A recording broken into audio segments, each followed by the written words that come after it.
یہ ایک ایسی بات ہے کہ وہ اسے زبان سے کہہ رہا ہوگا اور اس کے ساتھ عمل نہیں ہوگا، اور ان کے پیچھے برزخ ہے جہاں وہ اس دن تک کہ دوبارہ اٹھائے جائیں گے رہیں گے۔ اعوذ باللہ من الشیطان الرجیم، بسم اللہ الرحمن الرحیم، ان الحمد للہ نحمده ونستعینه ونستغفره ونعوذ باللہ من شرور انفسنا ومن سیئات اعمالنا، من يهده الله فلا مضل له ومن يضلله فلا هادي له، واشهد ان لا اله الا الله وحده لا شريك له، واشهد ان محمدا عبده ورسوله، وبعد فان خير الحديث كتاب الله، وخير الهدي هدي محمد صلى الله عليه وسلم، وشر الامور محدثاتها، وكل محدثة بدعة، وكل بدعة ضلالة، وكل ضلالة في النار۔ اعوذ باللہ من الشیطان الرجیم، الحمد للہ الذی ہدانا لہذا، والصلاة والسلام علی خاتم النبیین والمرسلین، رب اشرح لی صدری ویسر لی امری واحلل عقدۃ من لسانی یفقہوا قولی، اما بعد۔ وقال عز وجل فی القرآن المجید، اعوذ باللہ من الشیطان الرجیم، بسم اللہ الرحمن الرحیم، حتی اذا جاء احدهم الموت قال رب ارجعوا لعلی اعمل صالحا فیما ترکت کلا انها کلمۃ هو قائلها ومن ورائهم برزخ الى یوم یبعثون، وقال وجاءت سکرۃ الموت بالحق، وقال النبی صلی اللہ علیہ وسلم یا اخوانی لمثل هذا فعدوا، اما بعد۔ تمام تعریفیں اس اللہ عز و جل کے لیے لائق و زیبا ہے جو تمام جہانوں کا بنانے والا اور اسے پالنے والا ہے، اور درود و سلام اس کے آخری نبی محمد صلی اللہ علیہ وسلم پر۔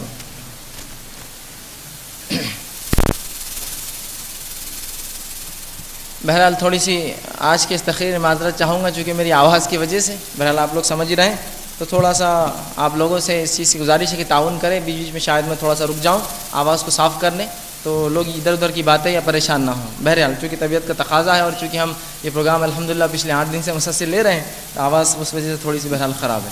انشاءاللہ العزیز اللہ سے امید ہے کہ تقریر کے دوران بہرحال وہ سدھر جائے۔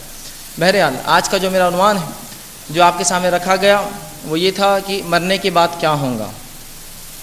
یہ ایک بنیادی سوال ہے، انسانیت کے پاس 3 بنیادی سوال ہر دور میں رہے، ہر دور میں انسانوں کے ذہن میں، چاہے وہ ماضی پچھلے دور کے ہو یا حال کے ہو یا جو لوگ پیدا ہوں گے، 3 سوال لوگوں کے ذہنوں میں ہمیشہ رہے۔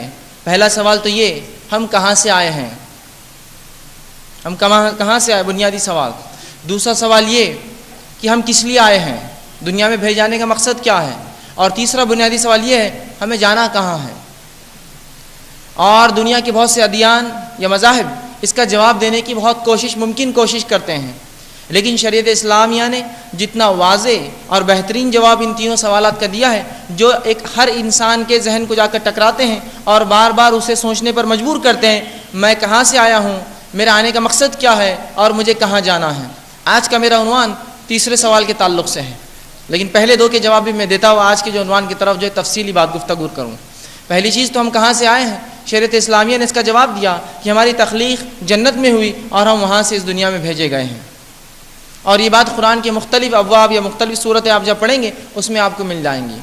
دوسرا سوال کہ ہم یہاں کیوں آئے ہیں، تو اللہ رب العزت نے سورہ ذاریات سورہ نمبر 51 آیت 56 میں اس کی فرمایا وما خلقت الجن والانس الا ليعبدون، کہ ہم نے جنوں کو اور انسانوں کو صرف خالص اپنی عبادت کے لیے پیدا کیا۔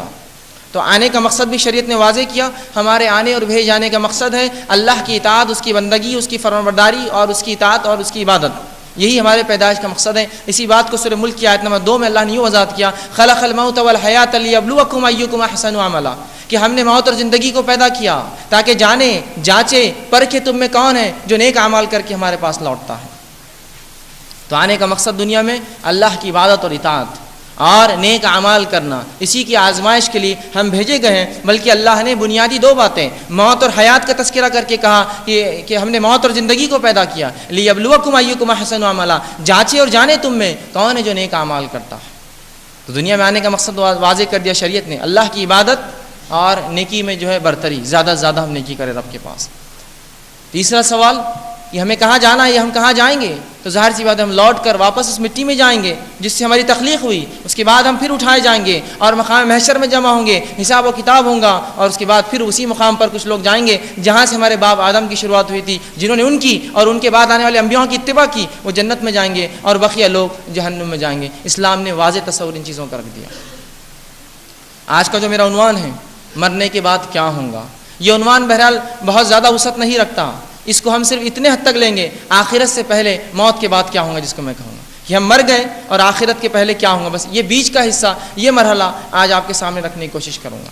اس معاملے میں بھی امت مسلمہ میں بڑے افراط و تفرید کے لوگ شکار ہیں، کوئی اس میں غلو کر جاتے ہیں اور عجیب عجیب عقائد رکھتے ہیں، اور کوئی اس کو مانتے ہی نہیں ہیں، کہتے بس اب مر گئے تو اب سیدھا اٹھ جائیں گے۔ یہ بیچ کا مرحلہ بہت اہم ہے، اور شریعت اسلامیہ نے زندگیوں کو 3 حصوں میں تقسیم کیا۔ اگر زندگی کو ہم دیکھیں تو یہ 3 قسم کی زندگی ایک انسان پاتا ہے۔ پہلی وہ زندگی جو اس دنیا میں ہم گزار رہے ہیں، دوسری وہ زندگی جو مرنے کے بعد آخرت سے پہلے ہم بیچ کا وقفہ گزاریں گے، جس کو عالم برزخ کہتے ہیں، جس کے تعلق سے سورہ مومنون کی آیت میں نے آپ کے سامنے تلاوت کری، آیت نمبر 99 اور 100۔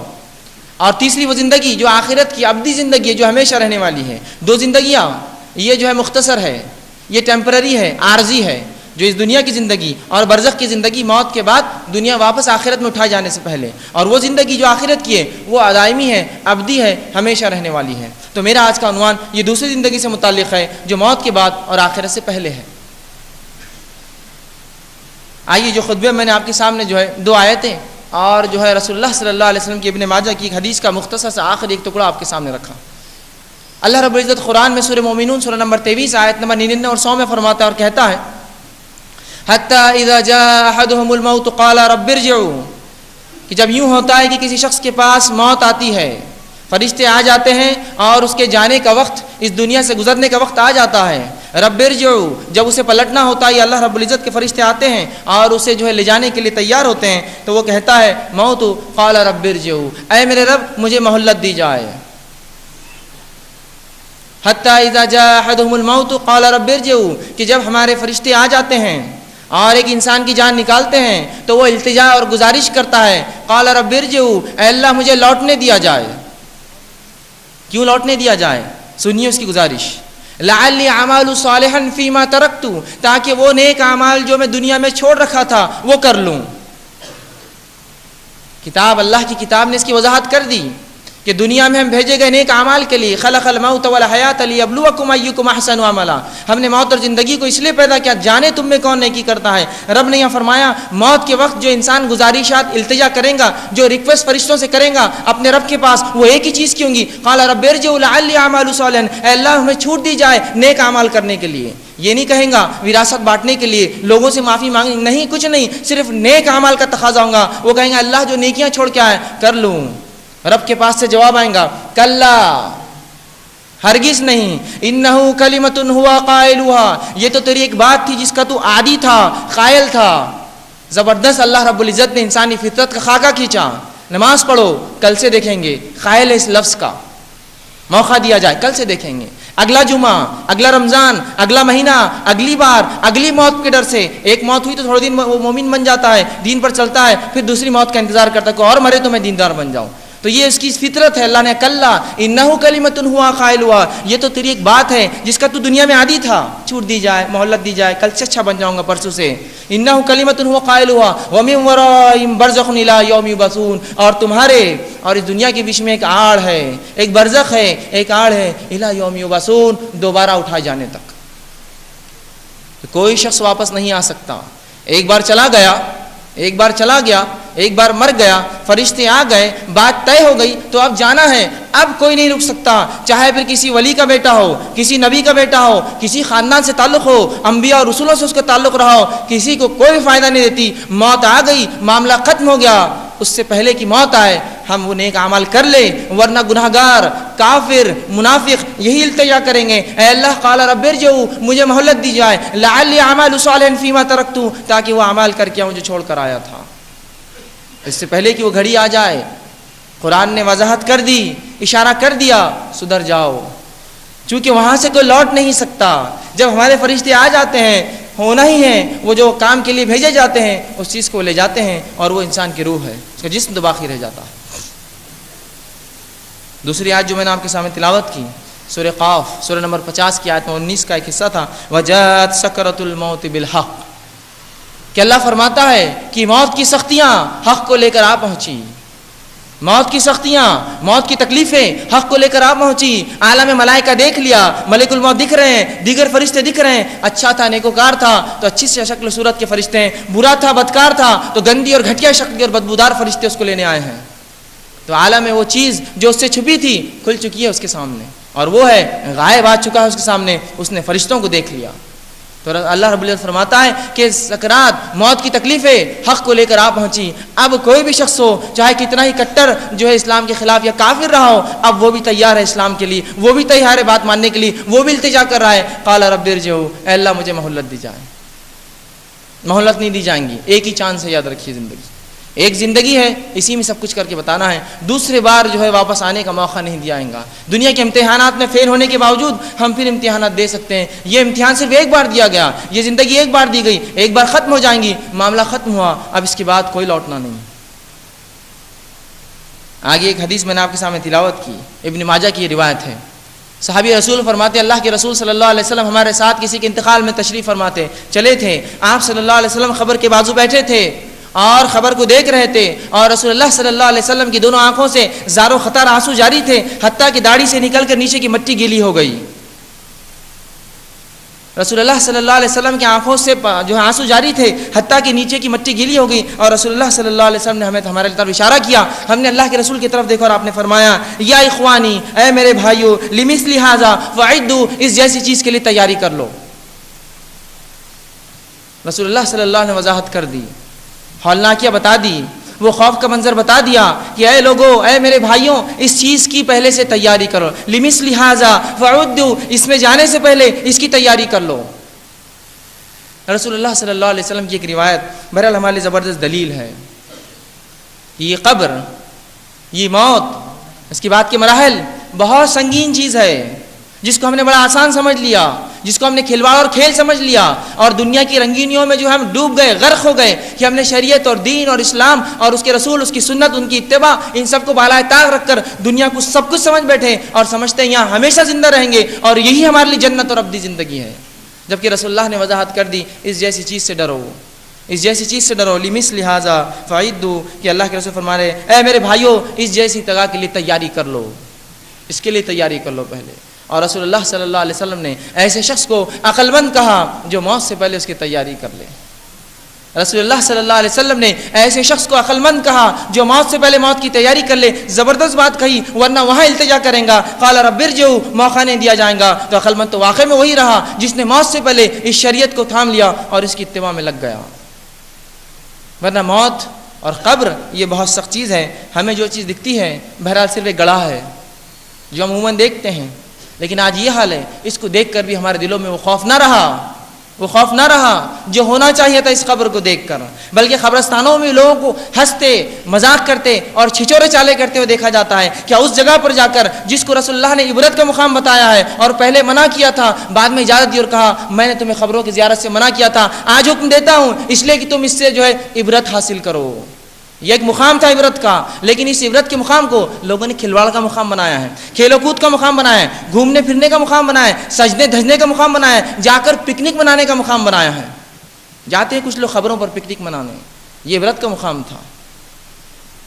اگر یہاں عبرت نہیں ہے پھر کہیں عبرت نہیں حاصل کر سکتا انسان، چونکہ موت ایک ایسی حقیقت ہے جس پر تمام عالم متفق ہے، چاہے یہودی ہو، عیسائی ہو، ہندو ہو، بدھ ہو، سکھ ہو، جین ہو یا کسی مذہب کا ماننے والا ہو، یہ ایک ایسی چیز ہے، ایک ایسی بنیادی چیز ہے جس میں تمام دنیا متفق ہے، کسی مسئلے میں لوگ متفق نہیں ہیں سوائے اس کے رب ہونے میں اختلاف، ایک ہے، دو ہے، تین ہے، ہزار ہے، کتنے ہیں، رسولوں میں اختلاف کہ یہ ہے، یہ ہے، یہ نہیں ہے اور یہ ہے، نبی اور ولیوں میں اختلاف، اچھے اور برے میں اختلاف، کالے اور گورے میں اختلاف، لیکن موت میں کسی امت کے کسی شخص کو اختلاف نہیں، موت ہے، اس کا آنا برحق ہے اور اس کی سختیاں سب جانتے ہیں۔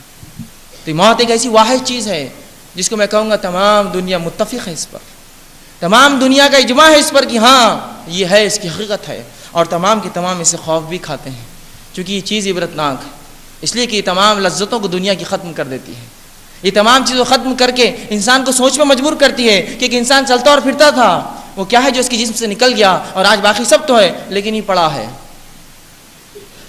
کیا تھا اس کے اندر جو نکل گیا؟ باقی سب تو ہے لیکن پڑا ہے، چلتا ہے نہ پھرتا ہے، کھاتا ہے نہ پیتا ہے۔ گو دنیا اور ملکوں کے بڑے بڑے بادشاہ تھے، اس کی حکومت اور سلطنت فلاں اور فلاں تک جاتی تھی، اس سے دیکھ کر لوگ ڈرتے تھے، اس کی فوج فلاں تھی۔ آج پڑا ہوا ہے، لوگ اس کو اٹھا کر کہتے ہیں جلدی دفناؤ ورنہ بدبو ہو جائیں گے۔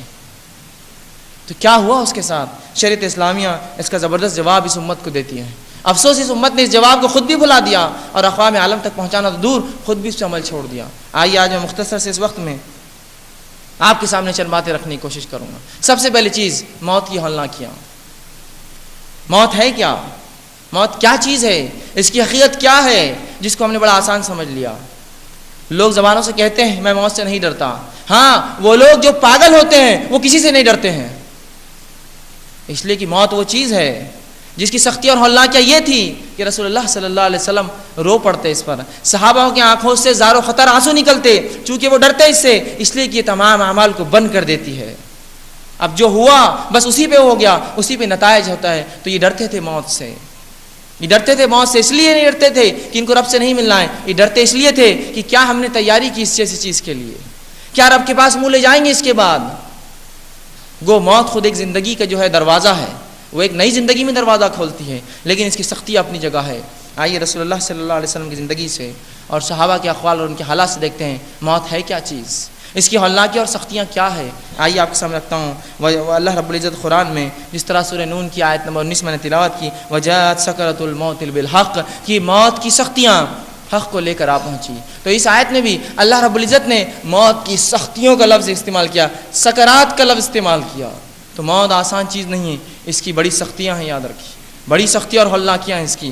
آئیے رسول اللہ صلی اللہ علیہ وسلم کی زندگی سے چند باتیں موت کی حقیقت اور اس کی سختیوں کے تعلق سے دیکھتے ہیں۔ اللہ رب العزت نے قرآن میں اس چیز کا اعلان کر دیا اور فرمایا، سورہ آل عمران سورہ نمبر 3 آیت 185 میں، کل نفس ذائقۃ الموت، ہر شے جس کو نفس ہے اس کو موت کا مزہ چکھنا ہے، ہر نفس کو موت کا مزہ چکنا ہے۔ اس چیز کا شریعت اسلامیہ نے اعلان کر دیا۔ اللہ رب العزت آگے فرماتا ہے سورہ قصص کی آیت نمبر 88 میں، اللہ فرماتا ہے کل شیء ہالک الا وجہ، کہ تمام چیزیں ہلاک اور برباد ہوں گی سوائے تیرے رب کی ذات کو چھوڑ کر، سوائے اللہ کو چھوڑ کر تمام چیزیں ہلاک اور برباد ہونا ہے۔ تو موت ایک زبردست حقیقت ہے، یاد رکھیے، یہ کوئی کھلواڑ کوئی مذاق کی چیز نہیں ہے، ایک زبردست حقیقت ہے۔ آئیے موت کی تکلیف کے تعلق سے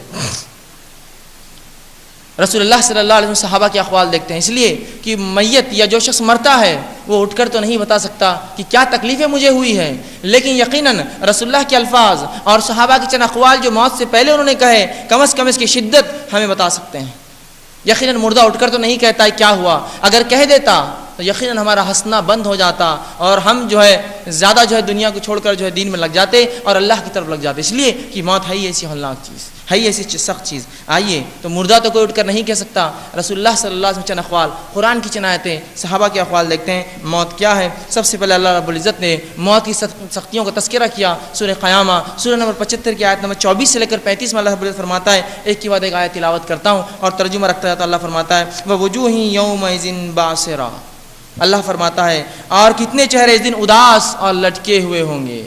قیامت کا تذکرہ ہو رہا ہے، قیامت کا تذکرہ ہو رہا ہے کہ اس دن بہت سے چہرے اداس اور لٹکے ہوئے ہوں گے۔ اللہ فرما رہا ہے تظن ان یفعل بها فاقرہ، اور آگے فرماتا ہے اللہ رب العزت سمجھ گئے ہوں گے کہ ان کے ساتھ جو ہے کمر توڑ معاملہ کیا جائے گا، وہ سمجھ جائیں گے، کچھ چہرے لٹکے ہوئے ہوں گے اور سمجھ جائیں گے کہ ان کے ساتھ آج بہت سخت معاملہ کیا جائے گا۔ آگے فرمایا کلا اذا بلغت التراق، اللہ فرماتا ہے کہ جب جان حلق تک پہنچ جائیں گی، جب جان انسان کی حلق پہنچ جائیں گے، اللہ فرماتا ہے وقیل من راق، اور کہا جائے گا کہ لاؤ کوئی جھاڑ پھونک کرنے والا، لاؤ کوئی ڈاکٹر اور طبیب، لاؤ کوئی ایسا شخص جو اس کو زندہ کر دے واپس۔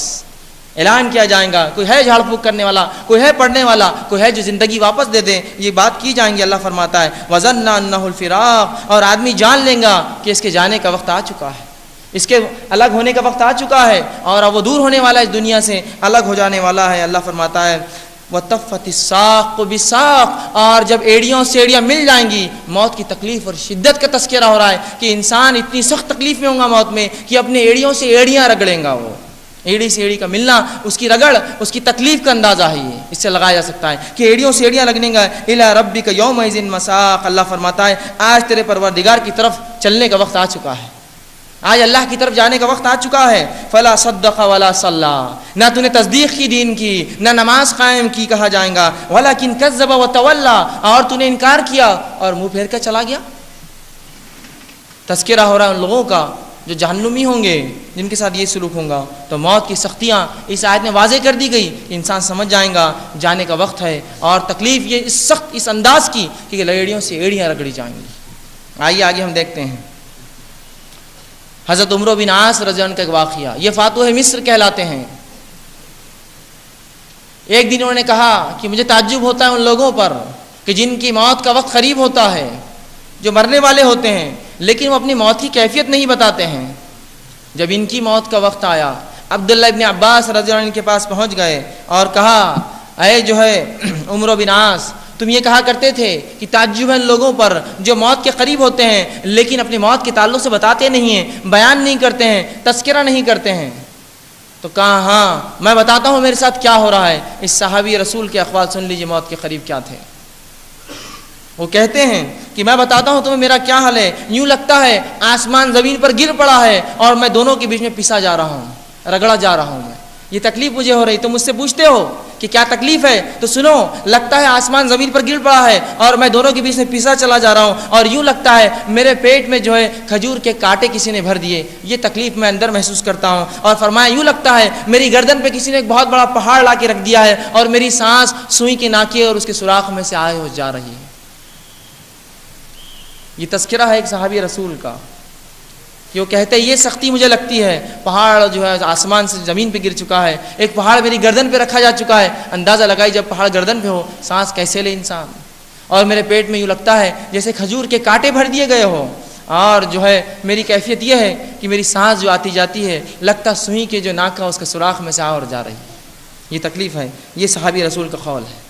آئیے آگے دیکھتے ہیں شداد بن اوس رضی اللہ عنہ، یہ فرماتے تھے موت کے تعلق سے اور کہتے تھے دنیا اور آخرت کی سب سے بڑی ہولناک چیز جو ہے وہ موت ہے، دنیا اور آخرت کی سب سے بڑی ہولناک چیز وہ موت ہے۔ اور آگے فرمایا کرتے تھے اور کہتے تھے کہ اس کی تکلیف، اس کی ہولناکی ایسی ہے کہ آروں کے چیرنے سے زیادہ اذیت دہ چیز ہے۔ یہ کوئی ایک انسان کو آروں سے چیرے ایسی اذیت دہ چیز ہے، کینچیوں سے کاٹنے سے زیادہ تکلیف دہ چیز ہے۔ اور پھر کہتے تھے ہانڈیاں میں ابالنے سے زیادہ ہڈیوں کو اس سے زیادہ تکلیف دہ چیز ہے۔ اگر مردہ اٹھ کر انسانوں کو بتا دے کیا تکلیف اس نے محسوس کی تو وہ کہتے ہیں کہ تم لوگ جو ہے آرام بند کر دو گے اور ہنسنا چھوڑ دو گے۔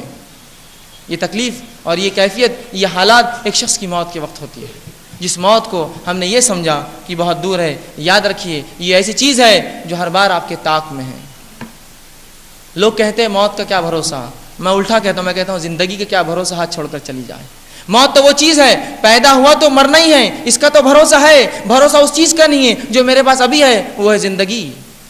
زندگی کا بھروسہ نہیں ہے، موت تو شیور ہے، آنے ہی والی ہے۔ جو پیدا ہوا، جو نفس ہے، اسے موت ہے۔ تو موت تو حقیقت ہے، وہ تو حق ہے، اس کا تو آنا طے ہے۔ ہاں یہ کہیے زندگی کب ہاتھ چھوڑ کے چلی جائے پتہ نہیں، کب ساتھ چھوڑ دے ہمارا، کب ساتھ چھوڑ دے ہمارا۔ بہرحال آئیے خود رسول اللہ صلی اللہ علیہ وسلم کی موت کی کیفیت جان لیں۔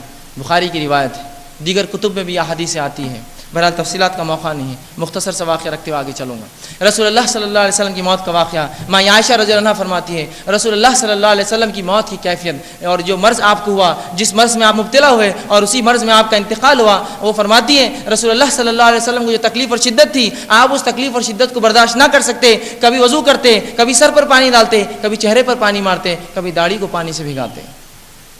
تکلیف اور بے چینی اور اضطراب جو پریشانی ہوتی ہے انسان کی، یہ رسول اللہ صلی اللہ علیہ وسلم کی موت کی کیفیت، آپ کے انتقال کی جو بات بتا رہا ہوں۔ تو کہتے ہیں اس اضطراب میں تھے، اس پریشانی اور تکلیف میں تھے کہ آپ کبھی چہرے پر پانی ڈالتے اور کبھی اپنے داڑھی کو بھگاتے، کبھی چادر کو سر پر اوڑھ لیتے اور کبھی نیچے اتار دیتے۔ بے چینی، تکلیف، کہ سر پہ ڈالا بے چین، نیچے اتار دیا، پھر سر پہ ڈالا، رسول اللہ کی کیفیت تھی۔ کبھی آپ کھڑے ہوتے نماز کو اور بے ہوش ہو کر گر جاتے۔ یہ رسول اللہ صلی اللہ علیہ وسلم کے آخری چند ایام کے واقعات ہیں۔ تو آپ کھڑے ہوتے اور بے ہوش ہو کر گر جاتے، صحابہ رکتے، انتظار کرتے نماز کے لیے، رسول اللہ کی نماز کو، اور آپ پڑھائے نماز۔ تو آپ کھڑے ہوتے بے ہوش ہوتے, آپ کو ہوش میں لا جاتا, آپ وضو کرتے, پھر کھڑے ہوتے, پھر بے ہوش ہو جاتے, چہرے پر پانی مارتے ہیں, آنکھ پر پانی ڈالتے, داڑھی کو پانی سے بھگاتے ہیں, اور اس کے بعد جو ہے یہ الفاظ کہتے جاتے ہیں. اور ماں عائشہ فرماتی ہے سبحان اللہ ان للموت لسکرات, کہ اللہ پاک ہے, سبحان اللہ, موت کی بہت سختیاں ہیں. اور یہ الفاظ کہتے جاتے سبحان اللہ, اللہ کی ذات پاک ہے, وہ اللہ پاک ہے. اور فرماتے آگے ان للموت لسکرات, موت کی تکلیفیں بہت زیادہ ہیں, موت کی سختیاں بہت زیادہ ہیں. تو اگر اللہ کے رسول صلی اللہ علیہ وسلم کی کیفیت ہے, ہمارے آپ کا کیا معاملہ ہوگا, اندازہ لگائیے. ماں عائشہ فرماتی ہے رسول اللہ صلی اللہ علیہ وسلم کی جان میری مانڈی پر گئی, اور ان کی موت دیکھنے کے بعد پھر مجھے کبھی کسی کی موت کی تکلیف نہ ہوئی, کیونکہ وہ میں نے دیکھ لیا تھا کہ اب مجھے تکلیف نہ ہوتی یا کسی کی موت کا غم نہ ہوتا. تو یہ رسول اللہ صلی اللہ علیہ وسلم کی زندگی اور آپ کی جو ہے آخری وقت کے حالات ہیں. تو یہ موت جس کو ہم نے بڑا مذاق سمجھا, جس کو ہم نے ایسا بھولا کہ میں سمجھتا ہوں کبھی دن میں یاد بھی نہیں آتی ہے کہ موت ہے, کبھی انسان سوچتا بھی نہیں کہ مجھے مرنا ہے. اور اس کی مثال یہ دنیا کی زندگی میں جو لگ پڑے ہم, وہ اس کی مثال ہے. جس طرح سے دنیا کو تھام لیا اور شریعت کو چھوڑا, یہ علامت ہے کہ ہم سمجھتے موت کبھی نہیں آئیں گی, موت کبھی نہیں آئیں گی. اور بالکل ہم نے سرٹیفکیٹ لا لیا, ہمیں پتہ چل گیا کہ اب کبھی کوئی مرنے والا نہیں ہے, ہم ہمیشہ کی زندگی دنیا میں پا رہے ہیں, اور اب موت نہیں ہے, اب جیو جیسا جینا ہے, من مانے طریقے سے اپنی زندگیوں کو ہم گزار رہے ہیں. یہ اس کی دلیل ہے, دنیا پرستی کی دلیل ہے کہ من مانے ڈھنگ سے ہم دنیا میں جی رہے ہیں. آج ہمارے زندگی کا ہر شعبہ اللہ کی دین اور شریعت سے خالی ہے, افسوس کے ساتھ کہہ رہا ہوں. آئیے آگے ہم دیکھتے ہیں موت کے بعد خبر کی کیا ہولناکیاں ہیں. یہ تو موت کی حالت تھی, ابھی موت کے بعد خبر کی ہولناکیاں. آئیے دیکھتے ہیں اللہ کے رسول صلی اللہ علیہ وسلم کا واقعہ. رسول اللہ صلی اللہ علیہ وسلم ترمذی کی روایت فرماتے ہیں کہ میں نے قبر سے زیادہ سخت گھبراہٹ والی جگہ اور کوئی نہ دیکھی, میں نے قبر سے زیادہ گھبراہٹ والی جگہ کوئی نہ دیکھی. اور کیوں نہ ہو وہ گھبراہٹ والی جگہ, اس لیے کہ مٹی کا گھروندہ ہے, وہ اوپر بھی مٹی ہے, نیچے بھی مٹی ہے, آزو اور بازو مٹی ہے, اور اس کے اندر چونٹیاں اور کیڑے اور مکوڑے اور سانپ اور بچھو اور گندی چیزوں کی جگہ ہے, ہر طرف یہی ہے, اور مٹی کا گھروندہ ہے. اور ہم سب جانتے ہیں مٹی کیا ہوتی ہے. تو رسول اللہ فرماتے ہیں کہ میں نے قبر سے زیادہ سخت جگہ, ہولناک جگہ, ڈراؤنی جگہ اور کوئی نہیں دیکھی. اسی طرح جو ہے قبر ایک بہت سخت جگہ, یاد رکھیے, اس لیے کہ اس میں نہ کوئی بلب ہوگا, نہ کوئی لائٹ ہوں گی. اندازہ لگائیے اگر اس ہال میں ہم بیٹھے ہیں اور اچانک روشنی بجلی چلی جائے, کیا حالت ہماری ہوں گی, اور اس پر خواتین کی کیا حالت ہوں گی جب بجلی چلی جائے. اندازہ لگائیے, یہاں تو ہزاروں لوگ بیٹھے ہیں, وہاں صرف میں فرد واحد اکیلا پڑا ہوں اپنی قبر میں, اور اس پر وہ ہولناک فرشتے میرے سامنے کھڑے ہوں گے. کوئی گز لے کر کھڑا ہے تو کوئی سوال و جواب کرتا ہے مجھ سے, کوئی اٹھا کر بٹھاتا ہے. کیا حالت ہوں گی کہ ایک جو چھوٹی سی جگہ میں اکیلا انسان مٹی کے نیچے دبا ہے, اور اس کی کیفیت اس پہ یہ حالات گزرتے ہیں. بہت سخت جگہ ہے, بہت ہولناک جگہ ہے. اسی خبر کے فتنے کے تعلق سے اللہ کے رسول صلی اللہ علیہ وسلم, صحابی رسول عبداللہ بن عباس فرماتے ہیں رسول اللہ صلی اللہ علیہ وسلم یہ قبر کی فتنے سے ہمیں دعائیں سکھایا کرتے بچنے کے لیے. اسی طرح جو ہے نسائی کی روایت ہے رسول اللہ صلی اللہ علیہ وسلم فرمایا تم لوگ فتنے قبر میں دجال سے زیادہ آزمائے جاؤں گے, تم لوگ قبر کے اندر ایسے فتنے ملوث کیا جاؤں گے کہ دجال سے زیادہ سخت فتنے میں تم جو ہے اپنے قبروں میں جو آزمائے جاؤں گے. اور جب یہ سنا تو صحابہ جو ہے بے ساخت اور بہت زیادہ جو ہے رو پڑے تمام کے تمام صحابہ, اس لیے کہ دجال کا فتنہ کیا ہے اگر آپ وہی جان لے, وہ سب سے بڑا فتنہ یاد رکھے دنیا کا. رسول اللہ فرماتے ہیں اس سے زیادہ تم قبروں میں آزمائے جاؤں گے. تو صحابہ جو زار و خطار جو ہے رونے لگے اور پریشان ہونے لگے اس چیز کو سمجھ کے اور اس چیز کی سنگینی جان کے. اسی طرح جو ہے حضرت عثمان ابن عفان رضی اللہ عنہ, ان کو جب خبر کی یاد آتی یا خبر کے تعلق سے کو کہہ دیتا یا کسی خبر پہ جمع جاتے تو یوں آتا ہے روایت میں اتنا روتے کہ داڑھی آنسوؤں سے تر ہو جاتی, داڑھی آنسوؤں سے تر ہو جاتی, اتنا روتے خبر کا تذکرہ آتا ہے. اور کہتے کہ یہ وہ منزل ہے, یہ وہ منزل ہے, یہ وہ گھاٹی ہے, یہ وہ خطہ ہے, اگر اس میں کامیاب ہوا تو ساری منزلیں آسان ہیں, اس میں ناکام رہا تمام منزلیں اس کے بعد کی ناکام ہیں. خبر کی منزل آسان ہو گئی, تمام منزلیں آسان ہیں, یہ مشکل ہو گئی, تمام منزلیں مشکل ہے. یاد رکھیے وہ فرماتے تھے یہ وہ منزل ہے کہ یہ آسان تو تمام منزلیں آسان, یہ مشکل تمام مراحل اس کے بعد کے اب تو مشکل ہوئے.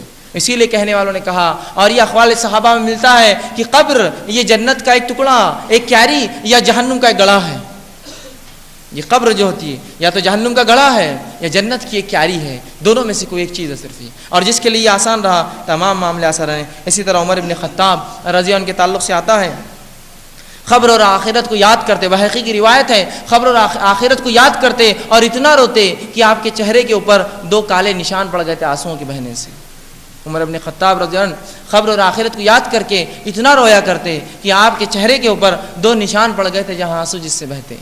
تو یہ صحابہ کا معاملہ تھا خبر کا جب معاملہ آتا تھا۔ اسی طرح جو ہے ابن ماجہ کی روایت ہے، جو ہے حضرت ابو ذر غفاری رضی اللہ عنہ نے جو ہے موت اور برزخ کا خطبہ رسول اللہ صلی اللہ علیہ وسلم کا جب سنا کہ رسول اللہ نے جب موت اور برزخ کی حالات اور قبر کے حالات بتائے تو وہ زار و خطار رونے لگے اور کہا کاش کہ میں ایک جھاڑ ہوتا اور کاٹ دیا جاتا، انسان ہی نہ ہوا ہوتا میں پیدا، ایک جھاڑ ہوتا اور کوئی جو ہے کاٹ دیتا مجھے۔ اس طرح کے اقوال ہے اور یہ صحابہ کا ڈر ہے۔ اسی طرح جو ہے ابو ہریرہ رضی اللہ عنہ جو ہے از کتاب الزہد کے اندر امام احمد بن حنبل اس روایت کو لاتے ہیں کہ ابو ہریرہ رضی اللہ عنہ کے موت کا جب وقت آیا زار و خطار رونے لگے۔ کسی نے کہا ابو ہریرہ کیا دنیا چھوڑنے کا ڈر ہے، کیا دنیا کے جانے کا ڈر کرتے ہو؟ تو کہا نہیں، میں دنیا چھوڑنے کی وجہ سے نہیں ڈر رہا ہوں یا دنیا ہاتھ سے جائیں گی اس وجہ سے نہیں ڈر رہا ہوں، میں اس لیے ڈر رہا ہوں کہ راستہ بہت لمبا ہے، طویل ہے، زاد راہ سامان راہ بہت کم جمع کی ہے میں نے، راستہ جو گزارنا ہے بہت طویل ہے اور راستے کا سامان بہت قلیل میں نے جمع کیا ہے، اعمال کے اعتبار سے بہت کمزور ہوں اور راستہ جو مجھے طے کرنا ہے بڑا ہی طویل اور لمبا ہے، اور میں وہ شخص ہوں جس نے ایسے ٹیلے پر رات گزاری ہے، شام گزاری ہے کہ جانتا نہیں ہے آگے جنت ہے یا جہنم ہے۔ میں نے ایک ایسے ٹیلے پر رات گزاری، شام گزاری ہے کہ میں جانتا نہیں ہوں آگے جنت ہے میرے لیے یا جہنم ہے۔ یہ تھا صحابہ کا معاملہ اور یہ ابو ہریرہ رضی اللہ عنہ کے جو ہے تعلق سے آتا ہے۔ اسی طرح جو ہے ہمارے اسلاف صحابہ، تابعین، سلف صالحین موت سے بہت گھبرایا کرتے، موت سے ڈرا کرتے، قبر کی ہولناکیوں سے ڈرا کرتے اور پریشان رہتے، اپنے رب سے دعائیں اس کے لیے کیا کرتے۔ لیکن آج ہم دیکھتے ہیں ہم نے قبر کو بڑی آسان چیز سمجھ لیا، قبر کو بڑی آسان چیز سمجھ لیا، بڑی چھوٹی چیز سمجھ لیا اور یہ سمجھا دیکھا جائے گا جب ہوگا، شاید کوئی پہچان، کوئی وسیلہ، کوئی تعلقات، کوئی خاندان حسب نسب شاید وہاں آ جائیں گا اور میری حفاظت کر لیں گا۔ یاد رکھیے ایسا کچھ نہیں ہونے والا ہے، وہاں صرف اور خالص میں یہ آپ اور آپ اکیلے ہوں گے اور اپنا اپنا جواب ان فرشتوں کو دیں گے جو آئیں گے۔ اب آئیے ہم دیکھتے ہیں مرنے کے بعد کیا ہوگا، آخر وہ کیا چیز ہے جو ہونے والی، اس کے بعد کیا معاملات ہے۔ اس معاملے میں بہت اختلاف ہم دیکھتے اس امت میں ہے۔ اب ٹھیک تو یہ بتانا کہ مرنے کے بعد کیا ہوگا کسی کے لیے بھی ناممکن ہے، ہاں، لیکن رسول اللہ صلی اللہ علیہ وسلم کی سنت میں چند جو واقعات آپ نے بتائے، چند حالات جو بتائے، ان حالات کو آپ کے سامنے رکھنے کی کوشش کروں گا تاکہ کچھ چیز واضح ہو جائے کہ موت کے بعد کیا ہوگا۔ ٹھیک تو ناممکن ہے، کیفیت اور حالات کا ادراک کرنا تو مشکل ہے، لیکن کچھ باتیں تو سمجھ میں آ سکتی، یہ اور یہ ہونے والا ہے۔ آئیے چند واقعات، چند باتیں آپ کے سامنے رکھتا ہوں۔ اب اپنے درس کو 2 حصوں میں بانٹتا ہوں اور یہاں سے جتنی چیزیں ہیں ان کے حوالے بہرحال میرے پاس موجود ہیں، لیکن میں حوالہ نہیں دوں گا اس لیے کہ میں نے حدیث کا مجموعہ جمع کر کے بترتیب اس کو جمایا ہے تاکہ آپ کے سامنے پورا واقعہ مرنے کے بعد کیا ہوگا ایک تسلسل میں پیش کروں لا کر۔ چونکہ یہ واقعہ ایک حدیث میں نہیں آتا ہے، کئی مختلف حدیث کا مجموعہ ہے، اس کو تسلسل میں نے ایک واقعے کے طور پہ کڑیاں جوڑی ہے تاکہ کچھ باتیں آپ کے سامنے رکھ سکوں۔ آئیے ہم دیکھتے ہیں مرنے کے بعد کیا ہوگا۔ اچھے اور برے لوگوں کو 2 حصوں میں ہم تقسیم کرتے ہیں کہ اچھے نیکوکاروں کا کیا ہوگا اور بدکاروں کا اور برے لوگوں کا کیا ہوگا۔ ان 2 حصوں کو ہم جو ایک کے بعد دیکھتے ہیں۔ آئیے اچھے آدمی سے معاملہ شروع کرتے ہیں، اس کے ساتھ کیا سلوک ہوگا تاکہ اچھائی کا بدلہ ہم جان لیں۔ رسول اللہ صلی اللہ علیہ وسلم کی مختلف روایت کا یہ مفہوم ہے اور اس کا معنی آپ کے سامنے رکھ رہا ہوں۔ رسول اللہ صلی اللہ علیہ وسلم فرماتے ہیں جب کسی شخص کی موت کا وقت آتا ہے، جب کسی شخص کا موت کا وقت آتا ہے تو فرشتے اس کو دکھائی دیتے ہیں، اور جب نیک انسان ہوتا ہے وہ فرشتے انتہائی خوبصورت چہروں اور شکلوں میں اور خوشبودار اور بہترین لباس پہن کر اس شخص کے پاس آتے ہیں، جس سے ملک الموت بھی شامل ہوتے ہیں۔ تو جب کوئی نیک انسان مرتا ہوتا ہے، اس کی موت کا وقت ہوتا ہے، تو فرشتے اچھی شکل و صورت والے، خوبصورت لباس والے، خوشبو والے، خوبصورت جو ہے آتے ہیں اور اس کو خوشخبری دیتے ہیں۔ اس کی روح نکالنے سے پہلے ملک الموت اس کو خوشخبری دیتے اور کہتے ہیں کہ اے جو ہے نیک اور پاک روح اپنے جسم سے نکل جا، اس کو بشارت اور جنت کی خوشخبری دیتے ہیں۔ رسول اللہ فرماتے ہیں وہ انسان تڑپ جاتا ہے اور کہتا ہے مجھے جلدی جسم سے نکالو، مجھے نکال دو جسم سے، اس لیے کہ اس کو خوشخبریاں سنائی جاتی ہیں۔ اور اس کو فرشتے اچھے سے اچھے ناموں سے، فلاں بن فلاں جو دنیا میں بہترین ناموں سے پکارا گیا ان ناموں سے پکارتے ہیں، اور اس کے لیے خوشبودار ریشمی جو ہے اس کے لیے کفن لے کر آتے ہیں، اور وہ شخص اس کی روح مچلتی ہے اور اس کو جو ہے وہ آسانی سے بآسانی اس کی روح کھینچتے ہیں اور جو اس کو کفن پہنا دیتے ہیں، جو خوشبودار لباس وہ اپنے ساتھ لائے تھے، اور پہنا کر اسے آسمان کی طرف لے کر چلتے ہیں۔ پہنا کر اسے آسمان کی طرف لے کر چلتے ہیں۔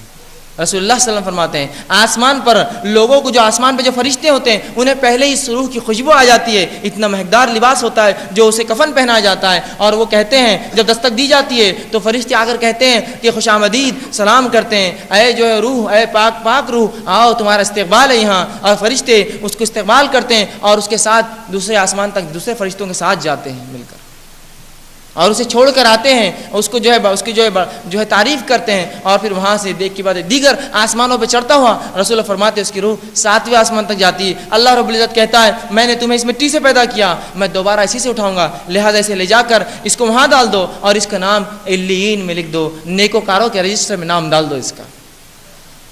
فرشتے اس کو لیتے ہیں، زمین کی طرف آتے ہیں اور اسے واپس قبر میں ڈال دیتے ہیں تاکہ سوال و جواب کا مرحلہ شروع ہو سکے، تاکہ سوال و جواب کا مرحلہ شروع ہو سکے۔ وہ پاک روح کو اندر جب ڈال دیتے ہیں وہ آ کر لیٹ جاتی ہے، اس کے بعد رسول اللہ فرماتے ہیں منکر نکیر خبر میں آتے ہیں۔ یہ انتہائی ہولناک جو ہے فرشتے ہوں گے جن کے دانت رسول اللہ فرماتے ہیں بیلوں کے سینگوں کے مانند اتنے بڑے ہوں گے، بڑی بڑی آنکھیں ہوں گے، گرجدار آواز ہوں گی، لال ان کی آنکھیں ہوں گی، اور زمین کو اپنے دانتوں سے چیرتے اور پھاڑتے ہوئے دونوں نکل کر آئیں گے سامنے۔ اندازہ لگائیے خبر کی جو ہے خاموشی، اور اس میں جو اکیلا پن، اور اس کی تنہائی، اور اس میں ان خوفناک فرشتوں کا آنا اس طرح سے، لیکن جو نیک انسان ہوگا اطمینان سے بیٹھا رہے گا، اطمینان سے بیٹھا رہے گا، اور وہ فرشتے آئیں گے اور گرجدار آواز میں سے سوال کریں گے، اور 3 سوالات کریں گے۔ من ربک، تیرا رب کون ہے، تیرا رب کون ہے، سوال ہوگا۔ دوسرا سوال کریں گے من نبیک، تیرا نبی کون ہے، تیرا نبی کون تھا یا کون ہے، اور اس کے بعد تیسرا سوال کریں گے، وہ فرماتے رسول اللہ ما دینو کا، تیرا دین کیا تھا۔ یہ 3 سوالات وہ کریں گے۔ یہ شخص جو نیکوکار ہوگا اطمینان سے بیٹھیں گا اور آرام سے ایک کے بعد ایک دیگر تینوں کے جواب دیں گا۔ رسول اللہ فرماتے ہیں بیچ میں سے سورج غروب کرتا ہوا خبر میں دکھایا جائے گا۔ جب اس خبر کو سورج غروب ہوتا ہوا دیکھیں گا فرشتوں سے کہیں گا اے فرشتوں تھوڑی سی مہلت دے دو، نماز پڑھ لیتا ہوں۔ پھر اسے خیال آئے گا یہ نماز پڑھنے کی جگہ نہیں خبر، تو پھر کہیں گا اچھا پوچھو آگے، اور فرشتے سوالات کریں گے اور وہ ایک کے بعد دیگر تینوں کا حسب معمول بہترین جواب دے دیں گا میرا رب اللہ ہے، میرا نبی محمد صلی اللہ علیہ وسلم ہے، اور میرا دین اسلام ہے۔ یہ جواب دیں گا، منکر نکیر چلے جائیں گے اور جو ہے ایک کھڑکی کھولی جائیں گی اور اسے جہنم دکھائی جائیں گی اور کہا جائے گا یہ وہ چیز ہے جس سے اللہ نے تجھے بچا لیا، اور پھر ایک کھڑکی کھولی جائیں گی جنت میں، اس کو مقام یا ایک روایت میں دروازے کے لفظ ہے، اس کو مقام دکھایا جائے گا جس کی ہوا اور جس کی چیزیں محسوس کریں گا، اس کی روح تڑپ اٹھیں گی، وہ کہیں گا اللہ قیامت کو جلدی قائم کر، میں اس میں جانا چاہتا ہوں، قیامت کو جلدی قائم کر، اس کو مقام دکھایا جائے گا، اور وہ کہیں گے فرشتوں مجھے مہلت دو ایک، اس لیے کہ میں جا کے اپنے رشتہ داروں کو بتا دوں میرے رب نے کیا کیا میرے ساتھ۔ فرشتے کہیں گے نہیں اب نہیں، اب تم آرام سے لیٹ جاؤ۔ ایک بہترین بستر لگایا جائے گا اور اس کو جس طرح سے ایک شادی شدہ ایک دلہن کو جو پہلی رات میں سلا دیا جاتا ہے اطمینان سے رسول اللہ فرماتے ہیں اسے بستر لگا کر سلا دیا جائے گا۔ جب وہ لیٹ جائیں گا تو ایک انتہائی خوبصورت شخص اس کے پاس آئے گا، وہ اس کو دیکھیں گا، کہیں گا تو کون ہے، تو کہیں گا میں تیرے اعمال ہوں، میں تیرے اچھے اعمال ہوں جو دنیا میں تو کیا کرتا تھا، اور وہ اس سے خوش ہوں گا، وہ اس کو بشارت دیں گے اور یہ شخص سو جائیں گا۔ یہ تھا نیک انسان کا حال۔ آئیے اب برے انسان کا کیا حال ہوگا، جو گناہ گار تھا، منافق تھا یا کافر تھا۔ جب برے انسان کے پاس رسول اللہ فرماتے ہیں فرشتے آتے ہیں انتہائی بدصورت شکلوں میں آتے ہیں، انتہائی بدصورت ہولناک شکلوں میں آئیں گے، اور ہولناک شکلوں میں آ کر اس سے بدترین برے ناموں سے پکاریں گے جو دنیا میں برے ناموں سے پکارا جاتا تھا، اور کہیں گے کہ مغضوب روح نکل جا، اور جس میں کھینچیں گے۔ اور اسی ہولناکی کے تعلق سے رب العزت قرآن میں سورہ نازیات کی پہلی آیت میں فرماتا ہے والنازیات غرقا، کہ قسم ہے ان فرشتوں کی جو انسانوں کے جسم میں ڈوب کے روحوں کو کھینچ کر نکالتے ہیں، غوطے لگانے والے فرشتوں کی جو روح کو کھینچ کر نکالتے ہیں۔ تو رسول اللہ قرآن فرما رہا ہے کہ ان لوگوں کو فرشتے جب آئیں گے ان کی روحیں اندر گھسیں گی، چونکہ بدبودار یہ لباس لے کر آیا جائیں گا کفن اس کے لیے جس کی انتہائی بدبودار جو ہے حالات ہوں گی، اور یہ فرشتے ہولناک صورتوں میں آئیں گے اور کہیں گے مغزور و نکل، اس کی روح جسم میں گھسیں گی، فرشتے غوطے لگا کر اس کی روح کو جسم سے نکالیں گے، وہ تکلیف اور طلب کے ساتھ اس کی روح باہر آئیں گے، اس لیے کہ اسے جو ہے جہنم کی خوشخبری دے دی جائیں گی، جہنم کی خبر دے دی جائیں گی تیرا مقام وہ ہے، وہ نکلنا نہ چاہیں گی اور جسم میں گھسیں گی، اس کو پکڑ کر اور فرشتے کھینچ کر باہر نکالیں گے اور انتہائی بدبودار لباس میں لپٹیں گے اور آسمان کی طرف لے جائیں گے. جب پہلے آسمان پہ پہنچیں گا فرشتے آسمان کی کہیں گے کون مغضوب ضرور اللہ کا غضب جس پر ہو آئی ہے. فرشتے کہیں گے فلاں بن فلاں، برے سے برے ناموں سے پکارا جائیں گا. فرشتے کہیں گے اس کے لیے کوئی دروازہ نہیں کھلے گا آسمان کا، اس کے لیے کوئی دروازہ نہیں کھلے گا. رسول اللہ فرماتے وہ پہلے آسمان سے زمین پر پھینک دیا جائے گا، نیچے اپنے قبر میں کہا جائے گا پھینک دو اسے چھوڑ دیا جائے گا. وہ پہلے آسمان سے آ کے زمین میں اپنی قبر میں گرے گا اور منکر نکیر اسی ہولناکی کے ساتھ اس کے پاس آئیں گے اور 3 سوال کریں گے. اور وہی سوال من ربو کا، تیرا رب کون تھا؟ مومن آسانی سے جواب دے دیں گا. کافر کہیں گا میں نہیں جانتا کہ میرا رب کون تھا. اور منافق کہیں گا لوگ کہتے تھے میرا رب اللہ ہے. تو منافق اسلام میں آ کر دھوکہ دیتا ہے نا مسلمان. وہ کہیں گا لوگ کہتے تھے میرا رب اللہ ہے. اور ایک کافر کہیں گا میں نہیں جانتا میرا رب کون ہے. دوسرا سوال ہوگا من نبیو کا، تیرا نبی کون ہے؟ کافر کہیں گا میں نہیں جانتا. منافق کہیں گا لوگ کہتے تھے میرا نبی محمد صلی اللہ علیہ وسلم ہے. ایک روایت میں یہ بھی الفاظ ہے رسول اللہ صلی اللہ علیہ وسلم خود بتائے جائیں گے جو ہے قبر کے اندر، اور پوچھا جائے گا من ھذا الرجل، یہ آدمی کون ہے؟ مومن پہچان لیں گا اور گواہی دیں گا اشہد ان محمدًا عبدہ، میں گواہی دیتا ہوں کہ محمد جو اللہ کی جو ہے بندے اور اس کے رسول ہیں. تو چہرے بتانے کا یا رسول اللہ کی بتانے کے تعلق سے بھی تذکرہ حدیث میں آتا ہے. اس کو بتایا جائے گا، وہ کہیں گا لوگ کہتے تھے محمد صلی اللہ علیہ وسلم میرا نبی ہے. اور اس طرح سے وہ تینوں سوالات کے جواب نہیں دے پائیں گا. اور اس کے بعد ایک کھڑکی کھولی جائیں گی جس میں جنت بتائی جائیں گی. کہا جائے گا یہ وہ چیز ہے جس سے تو محروم رہا، یہ وہ چیز ہے جس سے تو محروم رہا. اور پھر جہنم کی کھڑکی اور دروازہ کھولا جائے گا اور اسے اس کا مقام بتایا جائے گا یہ وہ ہے جو تجھے ملے گا. وہ کہیں گا اللہ قیامت تو کبھی قائم نہ کر، قیامت تو کبھی قائم نہ کر. چونکہ وہ ڈریں گا تو وہ کہیں گے اللہ قیامت تو کبھی قائم نہ کر، کبھی واقع نہ کر. اور اس کے بعد وہ التجا تو کریں گا موت کی وجہ جس کا تفصیلات آ چکی ہے. اس کے بعد جو ہے اسے ایک آنکھ کے بستر پہ لٹا دیا جائے گا اور وہ شدید تکلیف میں ہوں گا. اور رسول اللہ فرماتے ہیں پھر ایک انتہائی گھٹیا شکل میں بدترین صورت میں ایک شخص آئے گا. وہ پوچھیں گا ہے افسوس تجھ پر، تو کون ہے؟ وہ کہیں گا میں تیرے برے اعمال ہوں، میں تیرے برے اعمال ہوں. آئیے جن اعمال کو ہم نے آسانی سے چھوٹا سمجھ کے چھوڑ دیا، یہ وہ ساتھی ہے جس کو رسول اللہ صلی اللہ علیہ وسلم فرماتے ہیں 3 ساتھی ہے، 3 دوست ہے. ایک ساتھی وہ ہے جو مرتے ہی ساتھ چھوڑ دیتا ہے، دوسرا ساتھی وہ ہے جو قبرستان تک ساتھ آتا ہے، اور تیسرا وہ ہے جو قبر میں ساتھ آئیں گا. اور رسول اللہ صلی اللہ علیہ وسلم فرماتے ہیں پہلا ساتھی وہ ہے جو مال ہے مرتے ہی چھوٹ جاتا ہے. رشتے دار جھگڑا کرتے ہیں اس پر اور تماشے چلتے ہیں، مرتے ہی چھوٹتا ہے. کوئی بینک بیلنس، کوئی شیئرز، کوئی سونا اور چاندی کسی میت کے ساتھ دفنایا نہیں جاتا ہے، مرتے ہی ساتھ چھوڑتا ہے. اور یہ ساتھی جو سب سے بے وفا ہے، اس کے لیے سب کچھ کرتے ہیں ہم آج، سب سے بے وفا یاد رکھیے، مرتے ہی ساتھ چھوڑ دیتا ہے. مال. اور یہ کیسا بے وفا ساتھی ہے کہ اگر کوئی شخص مر جائے اور اگر ایک ہاتھ میں ادنا سی چاندی کی انگوٹھی پہ رہ جائے تو کوئی اس کو نکالے بغیر نہیں چھوڑتا ہے، اس لیے کہ یہ مال ہے. کیسا چھوڑیں گے وہ؟ اب کیا کریں گے اس کے ساتھ؟ اگر کوئی قبر کے اندر مٹی ڈال رہا ہو اور اگر ایک سکہ گر جائے 5 روپے کا ہی صحیح، وہ بولتا ہے رک جائیے پہلے نکالنے دیجیے، مال میرا جا رہا ہے. یہ وہ ساتھی ہے جو ساتھ نہیں آتا، یاد رکھیے. بلکہ مرنے کے بعد بھی کچھ لوگ جسموں پہ سے چراتے ہیں ان چیزوں کو جو لوگ پہنے ہوئے ہوتے ہیں. تو یہ مال اتنا بے وفا ہے، یاد رکھیے. اور اس کے لیے اسلام، شریعت، دین، اللہ، رسول سب کو ہم نے بالائے طاق رکھ دیا. یہ مال ہے نام کو، باقی سب دیکھا جائے گا، حلال اور حرام، اچھا اور برا، قرآن اور شریعت جانے دیجیے. مال اصل ہے. یہ سب سے بے وفا ساتھی، یاد رکھ لیجیے، سب سے بے وفا ساتھی. دوسرا ساتھی قبرستان تک ساتھ آتا ہے، یہ رشتہ دار ہیں. کیا کسی رشتہ دار کو آپ نے میت کے ساتھ خود دفن ہوتے ہوئے دیکھا؟ میں بھی ساتھ چلا جاؤں گا؟ نہیں، کوئی نہیں آتا ہے ساتھ. رشتہ دار ہے جو دفنانے کے لیے قبرستان آتے ہیں، آپ کو دفنا کر نکل جاتے ہیں. یہ دوسرا ساتھی ہے. اور یہ وہ ساتھی ہے جو صرف قبرستان تک آتا ہے، یہ بھی بے وفا ہے. لیکن اس رشتہ دار کے لیے کیا کچھ نہیں کرتے؟ بیوی اور بچوں کے لیے حرام اور حلال کی تمیز چھوڑ دی، رشتہ داروں کے لیے دین کو بالائے طاق رکھ دیا. دادی، پھوپھی، نانی، چاچی، چاچا، ماموں، دادا بول رہے تھے مت کرو، دین کو بالائے طاق رکھا، ان کی بات مانی. یہی رشتہ دار تھے نا، دفنا کر آ جاتے ہیں. ان کے لیے دین چھوڑتا ہے نا، ان کے لیے جو ہے احساس کمتری ملوث ہوتا ہے. فلاں یہ کہہ رہے ہیں دین اور شریعت عمل نہیں کروں گا، یہ چھوڑ کے قبرستان میں ڈال کے آئیں گے، کوئی ساتھ نہیں آئیں گا سوال و جواب کے اندر. مجھے اپنے جواب دینا ہے، آپ کو اپنے دینا. یہ ساتھی دوسرا ہے جس کے لیے ہم سب کچھ کر رہے ہیں، یہ بھی بے وفا ہے. تیسرا ساتھی جو سب سے وفادار ہے، جو دنیا میں ساتھ ہوں گا، قبر میں ساتھ آئیں گا، آخرت میں ساتھ آئیں گا، وہ اعمال ہے. اس کو ہم نے اپنا دشمن سمجھ لیا ہے. اس کو دشمن سمجھتے ہیں ہم اعمال کرنے کو. کیا لگا دیا اسلام نے ہمارے پیچھے نمازیں, اور کیا لگا دیا روزے سال میں رکھو, اور کیا زکوٰۃ مال ہم کمائیں اور دیں اسلام کے لیے, اور فلاں اور حج, یہ سب کیا ہے ہمارے پیچھے لگا دیا. تو یہ اعمال ہے, یہ سب سے بہترین, سب سے پیارا, سب سے اچھا ساتھی ہے. اسی کی وجہ سے وہ خوشخبریاں سنیں گا, یا اسی کی وجہ سے وہ بری خبریں سنیں گا. یہی جنت میں یا جہنم میں لے جانے کا سبب بنے گا.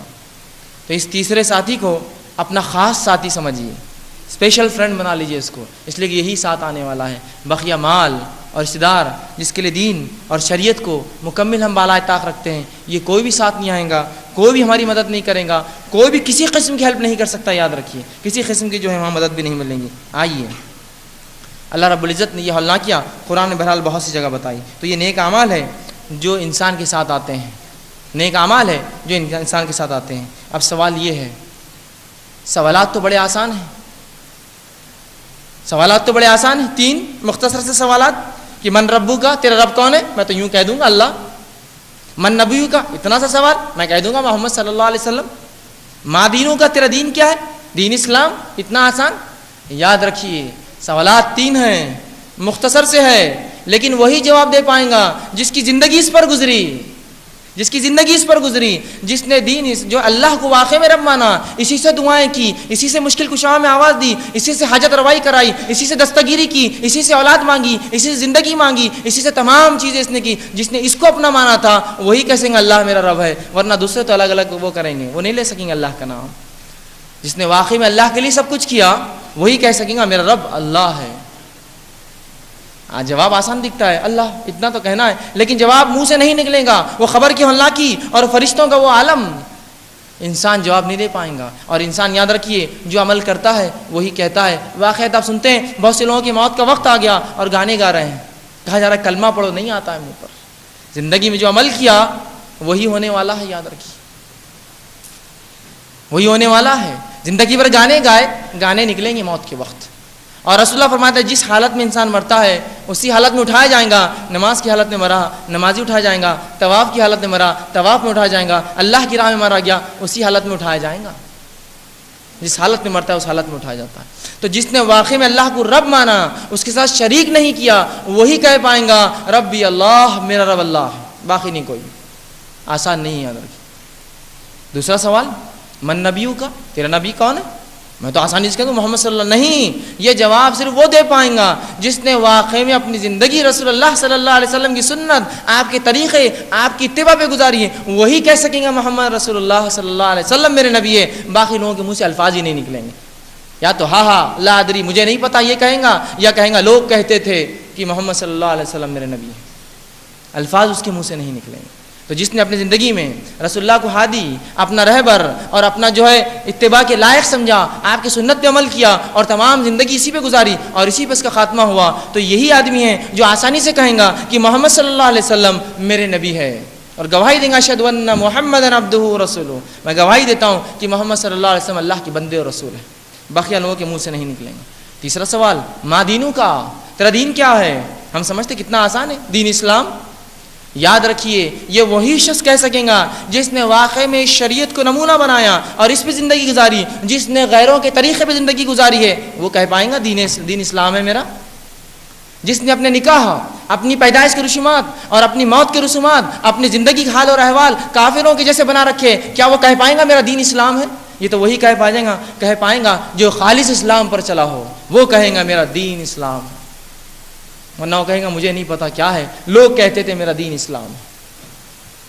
یہ حالت ہوں گی. سوال مختصر سے ہے, جامع ہے, جس نے اس پہ زندگی گزاری وہی جواب دے پائیں گا.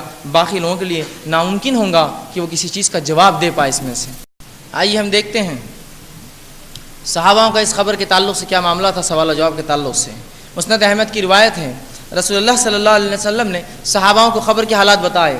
تو ایک صحابی رسول نے کہا اللہ کے رسول, خبر کے اندر جب فرشتہ کھڑا ہوں گا, اور فرشتے ہوں گے خبر میں گز لے کر, یاد رکھیے فرشتہ کھڑا ہوں گا اور جب ہم سے سوالات کریں گا ہم تو مٹی کے بت بن جائیں گے.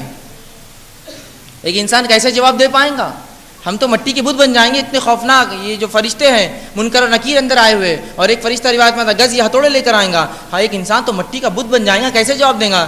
رسول اللہ صلی اللہ علیہ وسلم فرماتے ہیں کہ کلمہ توحید کی برکت سے دنیا اور آخرت کے اندر یہ اس کے قدم اللہ سبحانہ تعالیٰ جما دیں گا.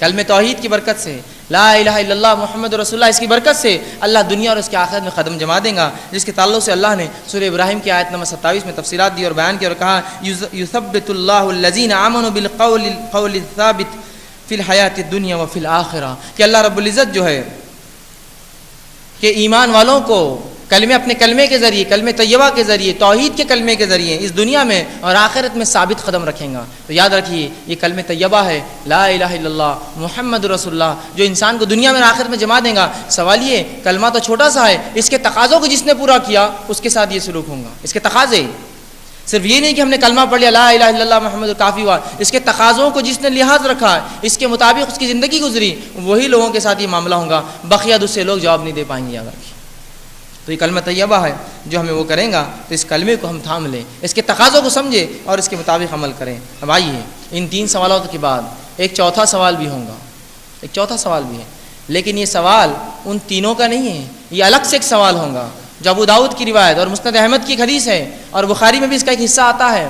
رسول اللہ صلی اللہ علیہ وسلم فرماتے ہیں کہ جب اچھا انسان جواب دے دے گا کہ اللہ میرا رب ہے، محمد صلی اللہ علیہ وسلم میرے نبی اور اسلام میرا دین ہے، تو فرشتے پوچھیں گے اے شخص، اے نیک انسان، تجھے کہاں سے پتہ چلا، کیسے معلوم ہوا کہ یہ جواب کیسے ملے؟ تو آئیے اب سنیے جواب کہاں ہے، کہاں یہ جواب چھپے ہوئے تینوں سوالات کے. اس چیز کو جان لے اور کبھی اپنی زندگی میں اب اس چیز کو نہ چھوڑے. ان اگر جوابات کو بآسانی خبر میں دینا ہے تو کیا ہے وہ چیز جس نے اس نیک انسان کو جواب دینے کے لیے وہ کیا، جس نے اس کو جواب بتایا؟ رسول اللہ فرماتے ہیں نیک انسان سے فرشتے پوچھیں گے اور کہیں گے ما یدری کا، کیسے تجھے پتہ چلا، کیسے معلوم ہوا ان کے جوابات؟ وہ کہیں گا نیک انسان قرأت کتاب اللہ، میں نے اللہ کی کتاب پڑھی تھی. اور پھر فرمائیں گا آمنت بہ، ایمان لایا تھا، وتصدق بہ، اور اس پر جو ہے میں نے اس کی تصدیق کی تھی.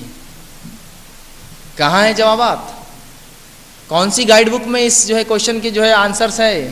قرآن، اللہ کی کتاب میں جواب ہے. جب اس سے پوچھا جائے گا، گویا چوتھا سوال نہیں ہے، الگ سے پوچھا جائے گا کہاں سے جواب ملے؟ وہ کہیں گا قرأت کتاب اللہ، میں نے اللہ کی کتاب پڑھی تھی.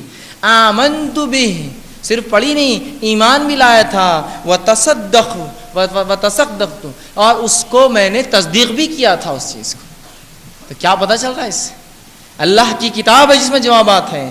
آئیے اب برے انسان سے پوچھیں گے تو جواب کیوں نہ دے پایا، جواب کیوں نہیں ملا جو تجھے ہے؟ وہ کہیں گا اللہ فرشتے اس سے پوچھیں گے لا دریتا ولا تلیتا، کہ تو نے جواب کیوں نہیں ملا؟ تو وہ کہیں گا نہ قرآن پڑھا، نہ تو نے قرآن پڑھا، نہ تو نے جانا. وہ کہیں گا میں نے نہ قرآن پڑھا نہ میں نے جانا. فرشتے کہیں گے نہ تو نے تصدیق کی، نہ کبھی قرآن پڑھا، نہ تو نے اس کو جاننے کی کوشش کی. اور پھر رسول اللہ صلی اللہ علیہ وسلم فرماتے ہیں ایک فرشتہ ہوگا. دو مختلف روایت میں 2 کے تذکرے آتے ہیں. ایک روایت میں آتا ہے کہ ایک فرشتہ ہوگا جو گز لیے ہوئے ہوگا، لوہے کی سلاخ، اور وہ سر کے پاس کھڑا ہوگا، جو بہرا بھی ہوگا اور گونگا بھی ہوگا. رسول اللہ فرماتے وہ گز اٹھائیں گا اور اٹھا کے زور سے اس کے سر پر ماریں گا کہ زمین و آسمان کی تمام مخلوق اس کی چیخ سنیں گی سوا جن اور انس کو چھوڑ کر. آسمان تک اس کی آواز جائیں گی اور ریزہ ریزہ اس کا سر ہو جائے گا. پھر جڑائیں گا کہ تو اللہ کی کتاب نہیں پڑھا تھا.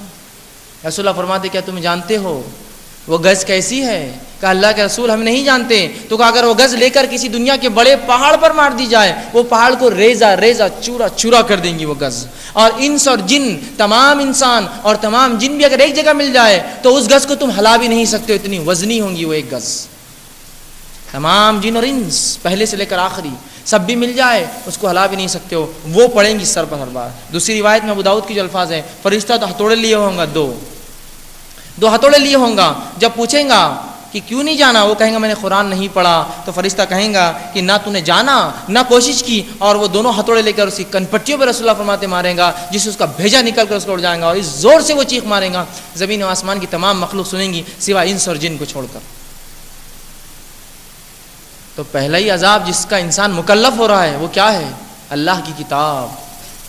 ہم کو تو لگا اللہ کی کتاب چھوڑ کر اس کے خطوط، ان کی باتیں، فلاں اور فلاں کتابیں، فلاں الفاظ اور فلاں چیز، فلاں پانی اور فلاں یہ ڈال دو تو ہم جنت میں جائیں گے. یہاں تو ایک ہی سوال ہو رہا ہے، اللہ کہاں سے جواب ملے؟ کہیں گے اللہ کتاب سے. اور کیوں نہیں ملے؟ اللہ کتاب نہیں پڑھا تھا. تو اللہ کی کتاب بنیاد ہے، یاد رکھیے، اس دنیا کے اندر اور اس آخرت میں اور اس قبر کے اندر. لیکن اس کتاب کو ہم نے فراموش کر دیا آج. آئیے اس حدیث سے جو نکات پوائنٹس ملتے کیا ہے. پہلا نکتہ جو ملتا ہے، قرآن مجید وہ کتاب ہے جو منکر اور نکیر کے سوالات کے جواب دلائیں گی. قرآن مجید وہ کتاب ہے جو منکر اور نکیر کے سوالات کے جوابات دینے میں آسانی کریں گی. پہلی چیز معلوم ہوئی. دوسری بات جو معلوم ہوئی، جو قرآن پر ایمان لائے، پڑھے، وہی قبر کے امتحان سے جو ہے کامیاب ہونے والا ہے. جو قرآن پر ایمان لائے، پڑھے، اس کی تصدیق عمل کرے، وہی کامیاب ہوگا. خالی منہ سے ایمان لانا بھی کافی نہیں ہے، جب تک کہ پڑھ کر تصدیق نہ کرے، مطلب عمل نہ کرے اس پر. دوسرا نکات یہ پتہ چلتا ہے. تیسرا پوائنٹ جو پتہ چلتا ہے کہ کافر اور منافق پہ سب سے پہلی چیز یا سب سے پہلی بات جو ثابت کر کے فرد جرم جو عائد ہوگا اس پر، وہ یہ جرم ہوگا، اللہ کی کتاب کیوں نہیں پڑھا. جو پہلا جرم اس پہ عائد کیا جائے گا وہ ہے اللہ کی کتاب کیوں نہیں پڑھا، کیوں تصدیق نہیں کی اس کی. اور چوتھی بات جو معلوم ہوتی ہے کہ قرآن کو نہ پڑھنے والوں کو، نہ سمجھنے والوں کو سر پر مارا جا رہا ہے. وہ اس لیے کہ دماغ مرکز ہے سمجھ کا، تم نے اس مرکز کو استعمال نہیں کیا اللہ کی کتاب کے لیے. دنیا کے اس میں تو بڑے ہوشیار بنتے تھے، بڑے چالاک اور چتر بنتے تھے، لیکن اللہ کی کتاب کا جب معاملہ آیا، معصومیت اختیار کر لی. یہ ہمارا کام نہیں ہے، وہ لوگ کر رہے ہیں، ہم ان کے پیچھے صرف چل رہے ہیں. تو یہ کتاب اس لیے دی گئی تھی، یہ کتاب اس لیے دی گئی تھی کہ لوگ یہ کہے. اور اتنی غلط فہمیاں اس کتاب کے تعلق سے، میں افسوس کے ساتھ کہہ رہا ہوں، جتنی غلط فہمیاں اللہ کی کتاب کے تعلق سے آج پھیلائی گئی ہیں، اس کی کوئی انتہا نہیں ہے. اس حد تک غلط فہمیاں پھیلائی گئی ہے کہ قرآن پڑھنے سے لوگ گمراہ ہو جاتے ہیں. سبحان اللہ، سبحان اللہ. اے میرے رب، تجھ سے میری دعا ہے کہ اگر ایسی کتاب دے دی جس کو پڑھ کے میں گمراہ ہوتا ہوں تو اب ہدایت میں کہاں سے لاؤں؟ کوئی اور کتاب اتار پھر میرے لیے. التجا ہے میری پھر میں اپنے رب سے کہ اگر یہ کتاب میں گمراہی تو نے دے دی تو ہدایت کس کتاب میں، پھر وہ کتاب مجھے دی جائے. یہ الفاظ منہ سے نکالتے وقت کیوں نہیں انسان سوچتا ہے کہ اللہ کی کتاب گمراہی دے سکتی ہے؟ ہاں، تیری نیت گمراہی کی ہے تو اللہ برکت دے، تو گمراہ ہو اس سے. میری نیت اس کتاب سے ہدایت کی خالص صرف.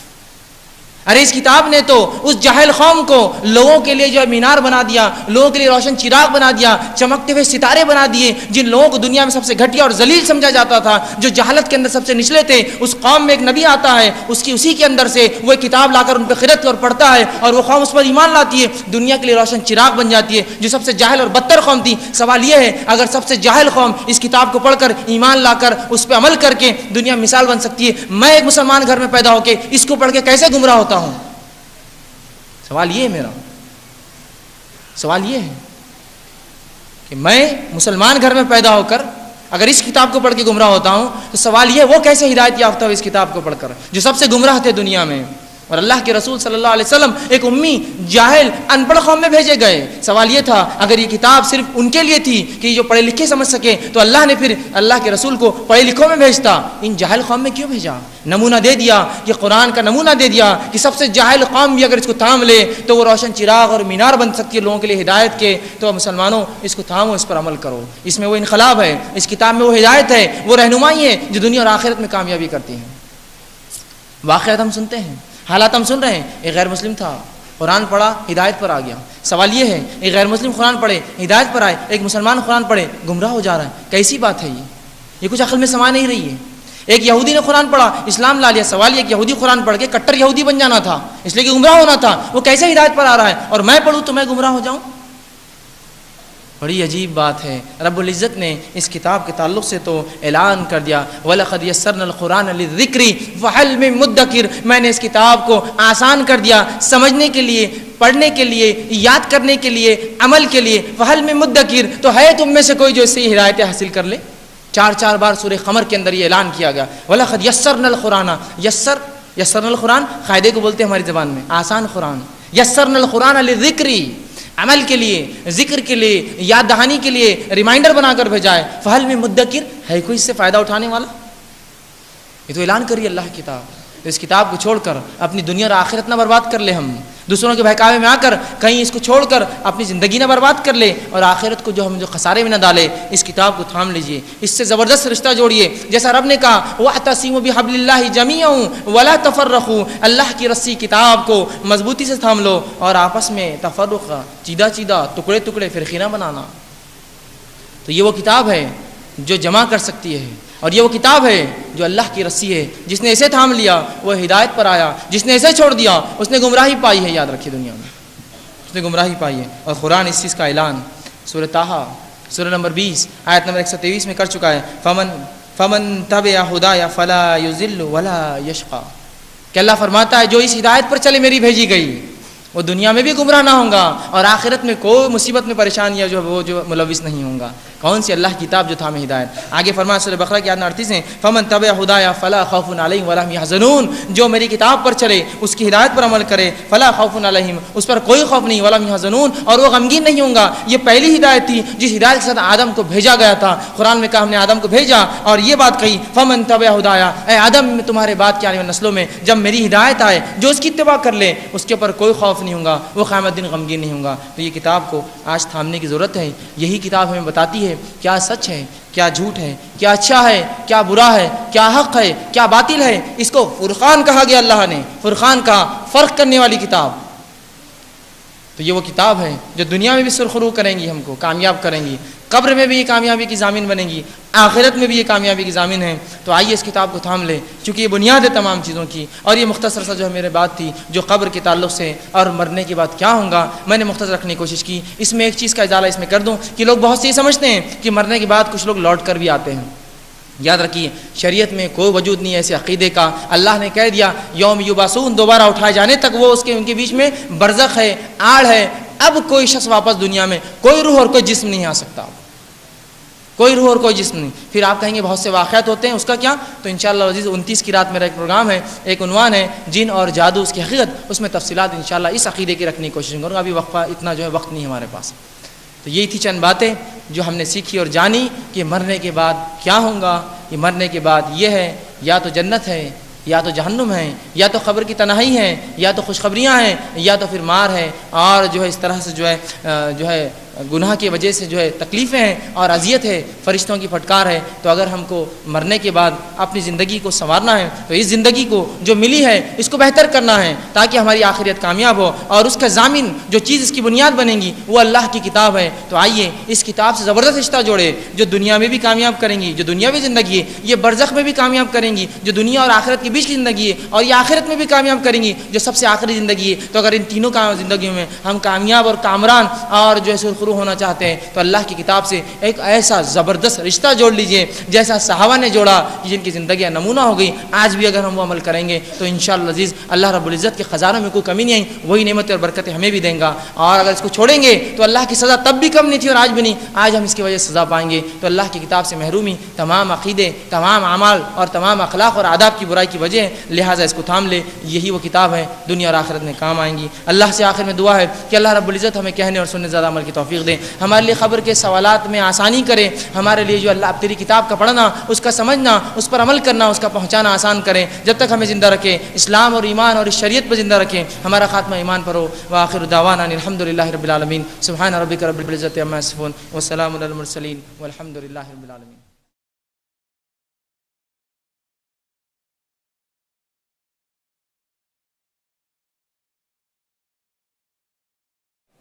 بسم اللہ الرحمن الرحیم. الحمدللہ والصلاة والسلام علی خاتم النبیین والمرسلین.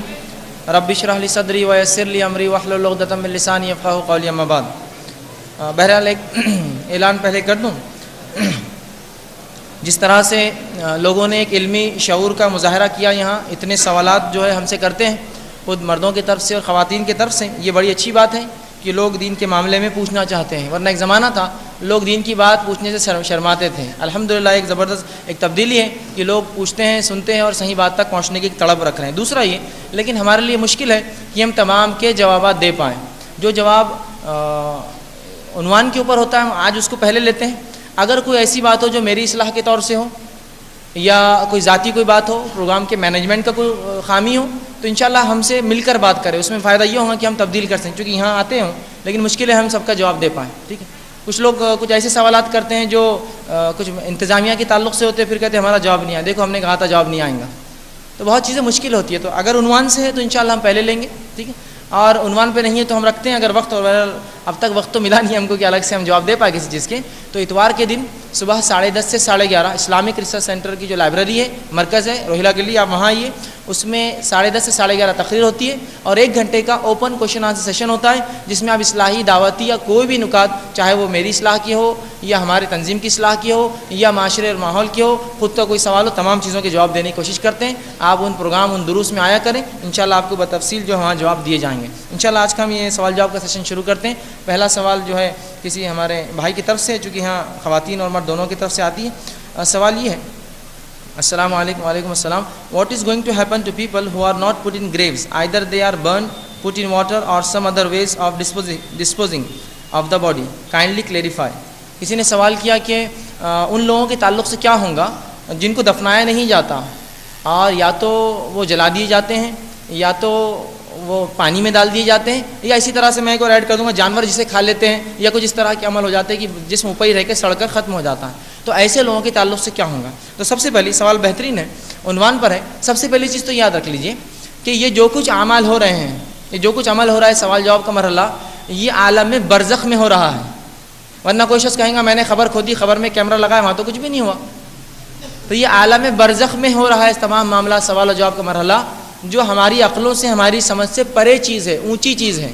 بس اتنا کہا گیا کہ ایک برزخ، ایک مقام ہے جو دنیا اور آخرت کے بیچ میں ہے، جہاں تمام روحیں جمع ہیں۔ کچھ علیین میں لکھ دی گئی اچھے، اس میں کچھ سجین میں، برے لوگوں کی سجین میں ڈال دی جاتی ہے، شاید میں تقریر میں بھول گیا یہ بولنا، سجین میں ڈال دی جاتی ہے، وہاں وہ قید ہوتی ہے اور وہیں ہو رہا ہے۔ تو اگر کوئی شخص جلا دیا جائے، پانی میں ڈال دیا جائے یا کوئی جانور کھا لے، تو اس کا سوال جو ہے عالم برزخ میں اس کی روح سے ہوں گا۔ اب اس کی دلیل رسول اللہ صلی اللہ علیہ وسلم فرماتے ہیں، ایک شخص تھا، اس نے اپنے وارثوں سے یہ کہا جب میں مر جاؤں تو مجھے جلا کر مختلف مقامات سے اس کی راکھ کو پھینک دینا، تاکہ اگر اللہ قادر ہوگا تو مجھے پھر وہ جو ہے جمع کر لیں گا۔ اور ہوا یوں ہی، جب وہ مرا، پچھلی قوموں کی بات ہے، تو لوگوں نے اس کے جسم کو جلایا اور اس کے بچوں نے، اس کے وارثوں نے، اور اس کی راکھ مختلف پہاڑوں پہ جا کر اڑا دی۔ رسول اللہ فرماتے اللہ نے اس کو فوراً جمع کر لیا اپنے پاس، فوراً ہی۔ اللہ کے لیے کیا مشکل ہے؟ مختلف اللہ نے کہا میرے بندے ایسا کیوں کیا، یہ حکم کیوں دیا؟ تو کہا اللہ میں ڈرتا تھا، میں اتنا گناہ گار تھا، میں ڈرتا تھا تیرے سامنے کھڑے ہونے سے، لہٰذا اس وجہ سے میں نے یہ حکم دیا کہ مجھے جلا کر مختلف مقام پہ ڈال دو، اللہ قادر ہوگا تو جمع کر لیں گا۔ اللہ نے کہا ٹھیک ہے، تو نے اگر میری خشیت سے کیا تو پھر اللہ نے اس کی مغفرت کر دی۔ تو بہرحال یہاں اس حدیث سے ملتا ہے اس کو جلایا گیا تھا اور مختلف مقامات میں ڈال دیا گیا، لیکن اللہ نے فوراً جمع کر لیا، ٹھیک ہے۔ اور اللہ کے لیے یہ بھی ممکن ہے جسمانی طور سے بھی جمع کرے اور روحانی طور سے، بہرحال دونوں ناممکن ہی رب کے لیے، یاد رکھیے، ٹھیک ہے۔ تو بہرحال یہ تمام سوال و جواب کے مرحلے عالم برزخ میں ہوتے، چاہے پھر کسی کی خبر نہ ہو، جلا دیا جائے، پانی میں ڈوب کر غرق ہو جائے، جانور کھا جائے یا جسم اسی طرح سڑ جائے، یہ عالم برزخ کا معاملہ ہوتا ہے۔ مردوں سے کوئی سوال ہو تو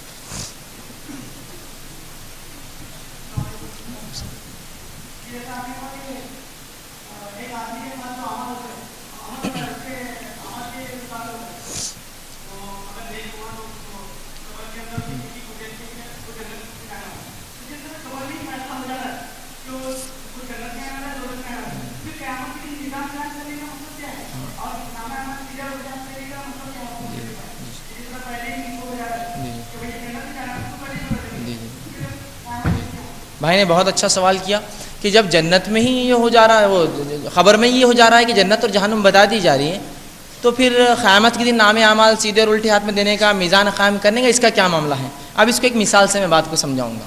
ایک انسان پر کسی جرم کا الزام لگا، ایک انسان پر کسی جرم کا الزام لگا، ٹھیک ہے۔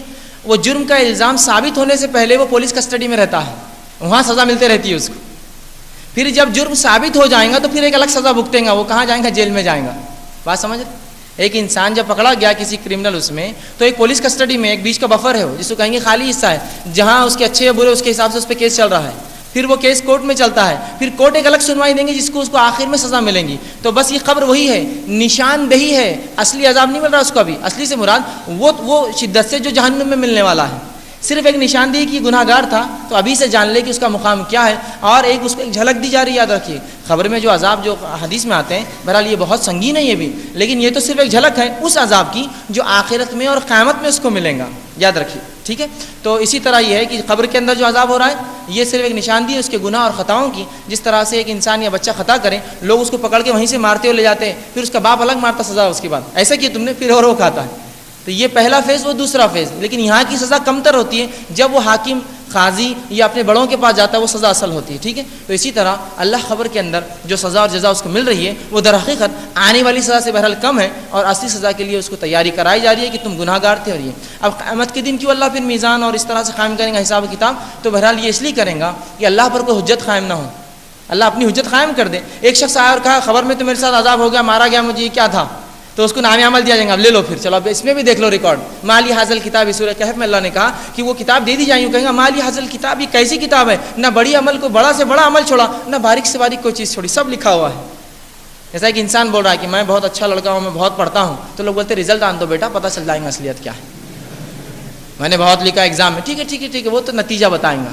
حالانکہ پہلے سے پتہ ہے اس کو کیا ہونے والا ہے, پھر نتیجہ آئے بعد پھر کان موڑا جاتا ہے اس کا کہ یہ نتیجہ کیا تم نے. تو بہرحال یہ ایک حصہ ہے صرف عذاب کا, اصلی عذاب پورا اس کا باقی ہے. لہٰذا اس دور سے اس پہ عذاب شروع ہوتا ہے اور آخرت میں اس کے لیے اور زیادہ دردناک اور سنگین عذاب ہے. کسی نے ایک سوال کیا ہے. السلام علیکم ورحمۃ اللہ وبرکاتہ. وعلیکم السلام ورحمۃ اللہ وبرکاتہ.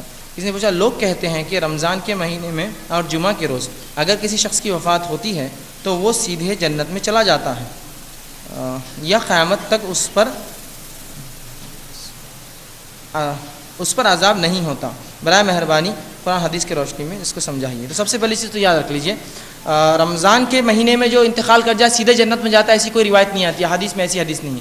جو حدیث کے الفاظ وہ یوں ہیں کہ رمضان کے مہینے میں جنت کے پورے دروازے کھلے ہوتے ہیں اور جہنم کے پورے بند ہوتے ہیں. تو اس سے کچھ لوگ استدلال کر لیتے ہیں کہ جب پورے جنت کے کھلے اور جہنم کے بند ہے مطلب سیدھے جنت میں جا رہا. لیکن محدثین لکھتے ہیں جو جنت کے دروازے پورے بند اور جنت کے پورے کھلے اور جہنم کے بند ہیں, یہ اس اعتبار سے کہ رمضان کا مہینہ وہ مہینہ ہے جس میں جہنم بند ہے. مسلمانوں نیکی کر کے مغفرت کرا لو, یہ معنی میں ہے, یہ معنی میں ہے وہ کہ نیکی کر لو. جیسا رسول اللہ کی وہ بددعا یا دعا, بہرحال جو بھی آپ سمجھے. حاکم کی روایت آپ نے کہا لعنت, ہلاکت, بربادی, ویل اور برائی اس شخص پہ ہو جو رمضان کا مہینہ پائے اور اپنی مغفرت نہ کرا سکے اس میں. تو مطلب رمضان کا مہینہ اتنی اہمیت کا حامل ہے, وہ مغفرت کرا سکتا ہے آپ کی. اس میں ایسے اعمال کرے کہ مغفرت, بہرحال اب تو 3 دن ہی باقی ہے, بہرحال اللہ سے خوب گڑائیے, توبہ کیجیے, بھی ہمارے لیے کافی ہے 3 دن بھی بہرحال. تو اس کا معنی وہ لوگ کہتے ہیں چونکہ جنت کے دروازے کھلے, حدیث میں الفاظ آتا ہے جہنم کے بند تو سیدھے جائیں گا, لیکن حدیث میں یہ الفاظ نہیں کہ سیدھے جنت میں جاتا ہے, کہیں بھی نہیں. یہ ہاں ضرور ہے جنت کے کھلے جہنم کے بند ہے, مطلب یہ کہ اس طرح سے. لیکن ایک کوئی بھی انسان اگر رمضان میں مرتا ہے وہ اس کے اعمال کے اعتبار سے ہوگا. اس میں کہیں فضیلت نہیں ہے کہ اسے خبر کا عذاب نہیں ہوگا, اس کو سیدھے جنت ملیں گے, ایسے الفاظ کہیں نہیں ہیں. ہاں ایک اعلان ہے, ایک علامت بتائی جا رہی ہے کہ یہ وہ مہینہ ہے جس میں مغفرت ہو سکتی ہے, تو کروا لو, اس معنی میں ہو. اب جہاں تک سوال یہ تھا کہ جمعہ کے دن, تو ہاں جمعہ کے دن کے تعلق سے روایت آتی ہے, رسول اللہ نے فرمایا جو جمعہ کے دن یا رات, جمعہ اور رات پہلے آتی ہے شریعت میں. آج ہم 27 کی رات منا رہے, کل 27 کا دن ہے, ٹھیک ہے, ورنہ ہمارے انگلش اس میں ذرا الٹا ہوتا ہے, کنفیوزنگ ہوتا ہے, ٹھیک ہے. تو رسول اللہ فرمایا جو جمعے کی رات, مطلب جمعرات کو جو گزر کی رات آتی ہے ہمارے اعتبار سے, اور جمعے کے دن انتقال کر جائے اس کو قبر کا عذاب وہ نہیں ہوتا آخر تک. ہاں حساب و کتاب ہوگا اس کا, سیدھے نہیں جائیں گا, وہ بھی حساب و کتاب ہوگا, لیکن یہ جو عذاب ہے اس سے بچ گیا جو بیچ میں ہونے والا تھا اس پر. اگر نیک تھا تو بھی بہرحال اس کو تو بہرحال اچھا ہی تھا, بد بھی تھا تو بچ گیا. ہاں قیامت کے دن لیکن حساب و کتاب ہوگا, وہ اس سے مستثنا نہیں ہوتا ہے. کہ تو جمعہ کے دن رمضان میں کئی غیر مسلموں کو انتقال ہوتا ہے, تو بنیاد تو ایمان ہے, اور ایمان والا جمعہ کو انتقال کر جائے, غیر جمعہ انتقال کر جائے, اس کے لیے تو آسانیاں ہے ہی کہیں بھی, ٹھیک ہے. لیکن بہرحال یہ فضیلت ہوتی ہے جمعہ کے انتقال والوں کو جو ایمان والے ہو. ہر بار یاد رکھیے ایمان والا ہونا ضروری ہے, اور جیسا ایمان لانے کا حق ہے, من مانا دل والا ایمان, جیسا ہم کو لگا ویسا نہیں, جیسا حق ہے, تو انشاءاللہ العزیز کسی بھی دن انتقال کر جائے اس کے لیے تو اللہ کی رحمت, فضل اور کرم انشاءاللہ ہوگا. بہرحال باقی لوگوں کے لیے بھی یہ تو ہے حدیث میں کہ جمعہ کے دن یا رات انتقال کر جائے تو اس کو جو ہے قبر کا عذاب نہیں ہے, برزخ کا عذاب نہیں ہے, آخرت میں بہرحال جو ہونا ہے اس کے ساتھ وہ ہوگا.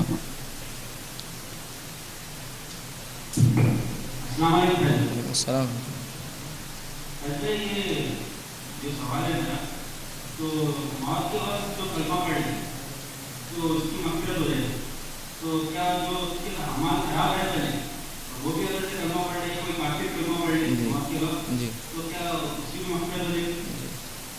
بھائی نے ایک اچھا سوال کیا کہ اگر موت کے وقت جو کلمہ پڑھ لے تو اس کی مغفرت ہو جائیں گی. تو کیا ایک شخص جو غیر مسلم تھا, کافر تھا, اور موت کے وقت کلمہ پڑھ لے تو کیا اس کی ہو جائیں گی؟ تو یاد رکھیے اگر عالم نزا وہ موت کے قریب جب جان نکلنا شروع ہوتی ہے اور جب وہ غائب کو دیکھ لیتا ہے تب توبہ قبول نہیں ہوتی, یاد رکھیے تب توبہ قبول نہیں ہوتی. اس سے پہلے اگر بیمار ہے, مریض ہے اور موت ابھی نہیں آئی, عالم نزا میں نہیں پہنچا, موت کے قریب نہیں آیا, اور تب اس نے اپنے رب سے توبہ کر لی اور کلمہ پڑھ لیا, تو ہاں اس کی مغفرت ہو جائیں گی, اس کی مغفرت ہو جائیں گی. اس کی مغفرت انشاءاللہ ہو جائیں گی، اس لیے کہ عمل نہیں کیا لیکن اس نے اپنا کلمہ پڑھ لیا، سچے دل سے مان لیا، اس کی ہو جائیں گی۔ اس کے تعلق سے رسول اللہ صلی اللہ علیہ وسلم کی مسلم کی وہ حدیث آپ کو سنا دوں۔ آپ صلی اللہ علیہ وسلم فرماتے ہیں، ابو ہریرہ رضی اللہ عنہ اس کے راوی کہتے ہیں کہ ایک شخص زندگی بھر جنتی اعمال کرتا ہے لیکن موت سے پہلے جہنمی عمل کرتا ہے، اللہ اس کو جہنم رسید کر دیتا ہے، اور ایک شخص زندگی بھر جہنمی عمل کرتا ہے، موت سے پہلے جنتی عمل کر بیٹھتا ہے، اللہ اس کو جنت دے دیتا ہے۔ تو اصل ہے موت کس حالت میں آتی ہے، اسی لیے اللہ رب العزت سے ہمیشہ حسن خاتمے کی دعا کیا کیجیے کہ اللہ ہمیں جو ہے زندہ بھی ایمان پہ رکھ اور خاتمہ بھی ایمان پہ ہو، اس لیے کہ اصل تو خاتمہ ہے کیسا ہوا، اور جو جیسے خاتمہ ہوا ویسے اٹھایا جائیں گا۔ حج میں خاتمہ ہوا حاجی اٹھایا جائیں گا، روزے میں خاتمہ ہوا صائم روزہ داروں میں اٹھایا جائیں گا، نماز کی حالت میں خاتمہ نماز، ایمان کی حالت میں ایمان والا اٹھایا جائیں گا، جو کلمات منہ سے پڑھتے ہوئے خاتمہ وہ کلمات کے ذریعے وہ اٹھیں گا اللہ کے پاس۔ تو ہمیشہ اللہ سے حسن خاتمے کی دعا کیا کیجیے، اور ہاں اگر کوئی شخص آخر وقت میں بھی کلمہ پڑھ لے تو انشاءاللہ العزیز اللہ سے قوی گمان ہے اللہ اس کی مغفرت کریں گے۔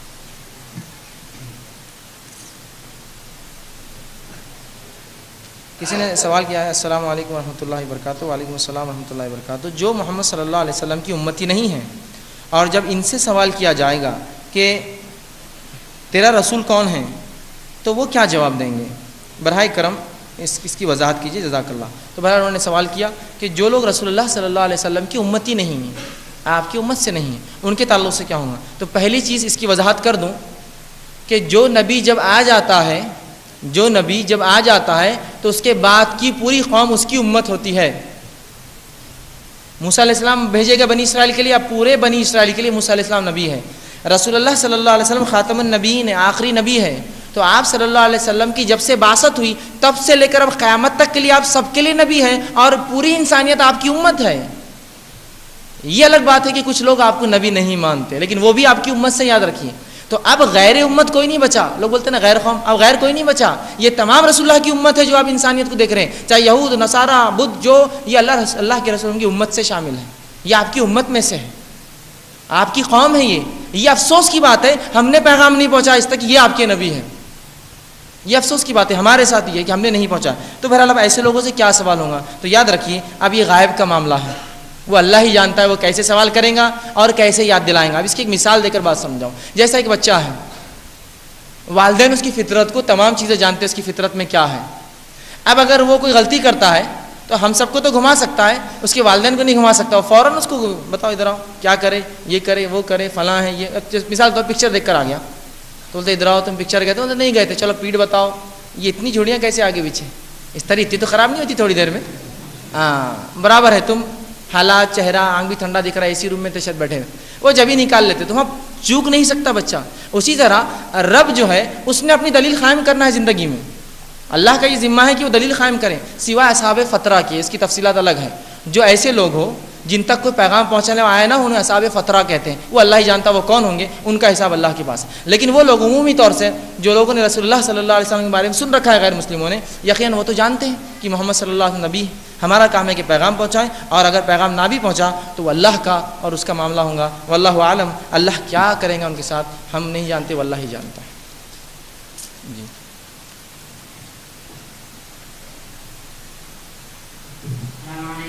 وعلیکم السلام۔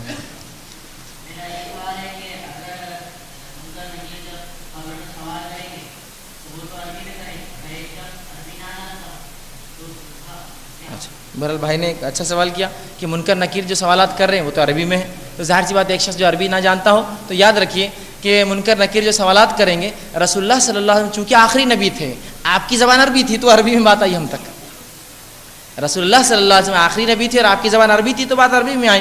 بہرحال اللہ رب العزت اس کو بتا دیں گا، اگر عربی میں ہوا تو وہ عربی آ جائیں گی اس کو اور وہ سمجھ جائیں گے۔ یہ غائب کے معاملے ہیں تمام تر چیزیں، جیسا مثال کے طور پر کہ مرنے کے بعد کیا ہوگا، روح کہاں جمع ہو رہی، عربی اور اس کا کیا عربی میں پوچھیں گے کیا کریں گے، ٹھیک ہے، عالم ارواح کیا ہوگا، اس کے وقت کا کیا، کچھ لوگ یہ پوچھتے ہیں آج ایک انسان مرا، ایک انسان قیامت سے پہلے مرا، اب بیچ میں جو لوگ ہیں ایک کو تو ابھی سے سزا مل رہی قیامت تک اور دوسرے کو تھوڑی سی ملیں گی، تو یہ اللہ جانتا ہے بہرحال کیا کریں گا اللہ۔ اور اللہ کے لیے یاد ہے کہ ٹائم زون نہیں ہے، وقت کوئی پیمانہ نہیں ہے اللہ کے لیے، یہ ہمارے لیے پیمانہ ہے، یہ 24 گھنٹے کی دن رات ہمارے لیے ہے، اللہ کے لیے کوئی وقت نہیں ہے۔ اور ایک انسان مر گیا وہ وقت کے پیمانے سے دور چلا گیا، دور چلا گیا، اب اللہ کو معلوم اللہ اس کو کتنا لمبا اور چھوٹا کر دے یا سب کو برابر کر دے، وہ اللہ جانتا ہے۔ تو ویسے اگر کسی شخص کو عربی نہ بھی آتی ہو وہ اللہ کا ذمہ ہے، اور وہ کیسے سوال کریں گے، اگر عربی میں بھی کریں گے تو انشاءاللہ وہ عربی ان کو آ جائیں گی اور وہ سمجھ جائیں گے اور وہ جواب دینے لگیں گے انشاءاللہ۔ کسی نے سوال کیا السلام علیکم وعلیکم السلام، مرنے کے بعد ہم سے سوال کے جواب پوچھے جائیں گے، پھر ہم قیامت تک قبر میں رہیں گے، لیکن آپ صلی اللہ علیہ وسلم نے دوزخ میں بھی لوگوں کے حال بتائے ہیں، تو کیا مرنے کے بعد دوزخ اور جنت میں قیامت سے پہلے ہی ڈال دیا جائے گا؟ جیسے کہ دوزخ میں سود کھانے والوں لوگوں کو عذاب کو آپ صلی اللہ علیہ وسلم نے بتایا، اور دوزخ بہرحال ان کا سوال یہ ہے کہ ابھی تو قیامت قائم نہیں ہوئی، پھر رسول اللہ صلی اللہ علیہ وسلم جو حدیث میں کہا کہ فلاں شخص کو جہنم میں دیکھا، فلاں جنت، یہ کیا ہے؟ یاد رکھیے اکثر منکر حدیث ان حدیث کو لا کر عام مسلمانوں سے کھلواڑ کرتے ہیں ان کے عقیدوں سے۔ دیکھو تمہارا کیا عقیدہ ہے، مرنے کے بعد انسان ابھی کہاں ہے، میزان قائم ہوا، آخرت آئی، بولتا نہیں بالکل نہیں آئی، پھر جنت اور جہنم قائم ہوئی کہ ابھی اس میں گئے کیا لوگ، بولتا نہیں آئے، پھر دیکھو حدیث میں تو یار جنت اور جہنم، دیکھو کیسی حدیث ہے یہ۔ تو لوگ کیا کرتے ہیں، اپنی بےخوفی کو دوسروں پہ بھی لادنا چاہتے ہیں، جو چیز میرے کو نہیں سمجھی میں آپ کو بےخوف سمجھ کے گھماتا ہوں، ویسا نہیں، یاد رکھیے رسول اللہ صلی اللہ علیہ وسلم نے وہ باتیں جو وہ بتائی ہے جو ہوئی نہیں ہے، جس طرح سے جہنم میں دیکھا، جنت میں دیکھا، در حقیقت اللہ کا اس امت پر یہ رحم تھا کہ وہ کام مت کرو، وہ کام سے یہ ہوگا پہلے بتا دیا۔ بات سمجھ میں آ رہی؟ رسول اللہ صلی اللہ علیہ وسلم کا اس امت پر یہ کرم اور رحم تھا کہ سود مت لو، اس لیے کہ سود خوروں کا یہ انجام ہوگا، رسول اللہ کو پہلے بتا دیا گیا، جو غائب کی بات میں سے تھی، اور اللہ کے لیے مشکل نہیں ہے وہ کچھ کرے اس طرح۔ بات سمجھ میں آ رہی کہ رسول اللہ کو وہ باتیں پہلے بتا دی گئی تاکہ اس امت کو آگاہ کر دے ان گناہوں سے، اور یقیناً جنت اور جہنم میں ابھی کوئی نہیں گیا، جس بھی حدیث میں جنت اور جہنم کا تذکرہ آتا ہے در حقیقت وہ ہونے والی بات کو اللہ نے پہلے بتا دیا تاکہ یہ امت ان معاملات میں جو احتیاط کرے، سود خوری ہوا، اس طرح کے جو گناہ ہیں اس معاملے میں وہ کرے۔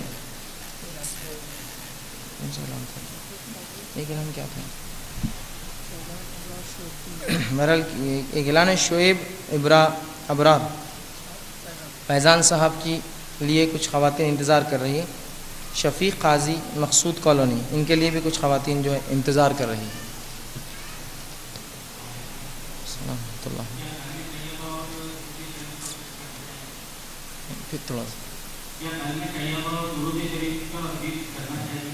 بھائی نے ایک سوال کیا کلمہ طیبہ کا درود شریف کا ورد کرنا چاہیے؟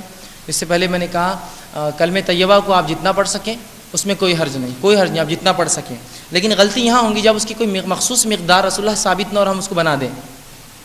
عمومی طور سے آپ اٹھتے بیٹھتے سوتے جاگتے کبھی بھی کلمہ طیبہ پڑھی لا الہ الا اللہ محمد رسول، لیکن کچھ لوگ کیا کرتے ہیں جو تعداد رسول اللہ نے طے نہیں کی اس کو طے کر دیتے ہیں، 1.25 لاکھ 1.5 لاکھ 45,000 50,000 80 100 جو رسول اللہ ثابت نہیں، پھر کہتے کلمہ تو ہے۔ یاد رکھیے ایسا نہ کریں، بلکہ رسول اللہ نے جیسا عام رکھیے آپ جتنا پڑھنا ہے پڑھی۔ ہاں درود کے تعلق سے رسول اللہ نے کہا صبح شام 10 بار بھیجیں، مسجد میں داخل ہو تو درود بھیجیں، اس طرح سے تو یہ تو آپ کر سکتے ہیں، طے شدہ ہے 10 بار اور اس کی فضیلت ہے، تو لہٰذا آپ کلمہ طیبہ کا ورد کر سکتے ہیں۔ ورد سے مراد تلاوت کرنا، اس کو پڑھنا، اور اسی طرح درود جس کو ہم کہتے ہیں رسول اللہ پر جو ہم بھیجتے ہیں وہ بھی بالکل پڑھ سکتے ہیں، اس میں کوئی حرج نہیں۔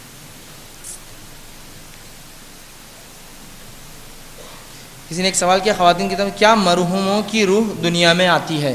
کسی نے سوال کیا جو لوگ مر جاتے ہیں ان کی روح دنیا میں آتی ہے؟ تو یاد رکھیے کسی کی روح دنیا میں نہیں آتی، مرنے کے بعد یا تو سجین یا تو علیین، نیکوکاروں کی علیین، گناہ گاروں کی سجین میں قید ہے، کوئی روح دنیا میں نہیں آتی۔ یہ آو گمن کا تصور شریعت اسلامیہ میں نہیں ہے، ٹھیک ہے؟ یہ پتہ نہیں مسلمانوں نے دوسری اقوام سے لے لیا، حتیٰ کہ یہ بات سنی گئی جس سے گھر میں بدھ کے دن کوئی مرا تو بھینس بن کے پیدا ہوں گا، اس سے گھر میں کوئی جمعرات کے دن مرا تو فلاں ہوں گا۔ سوال یہ ہے آپ کو کیسے پتہ چل رہا ہو؟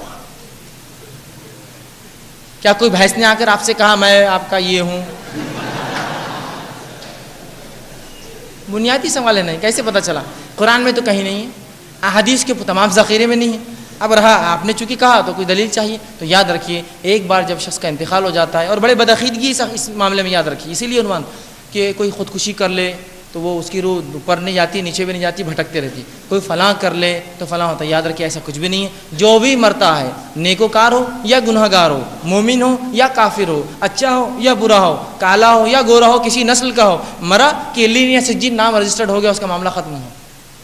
اور فرشتے چوک نہیں کرتے کوئی چیز میں، یاد رکھیے، نہیں نیکا چھوٹ جاتی ہوں گی تو بھاگ جاتی ہوں گی، سسٹم ایررز ہمارے ہیں، اللہ کے پاس نہیں ہوتا یہ، اللہ کے پاس نہیں ہوتا یہ، یاد رکھیے۔ تو اس طرح کا عقیدہ رکھنا بہت بدعقیدگی کی بات ہے، بہت برائی کی بات ہے۔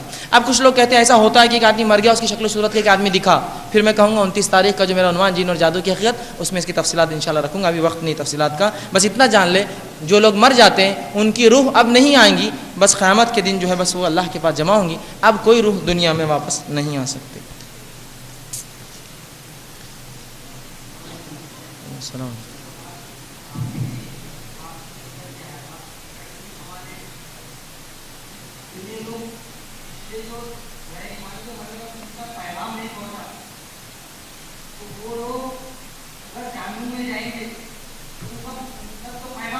جی جی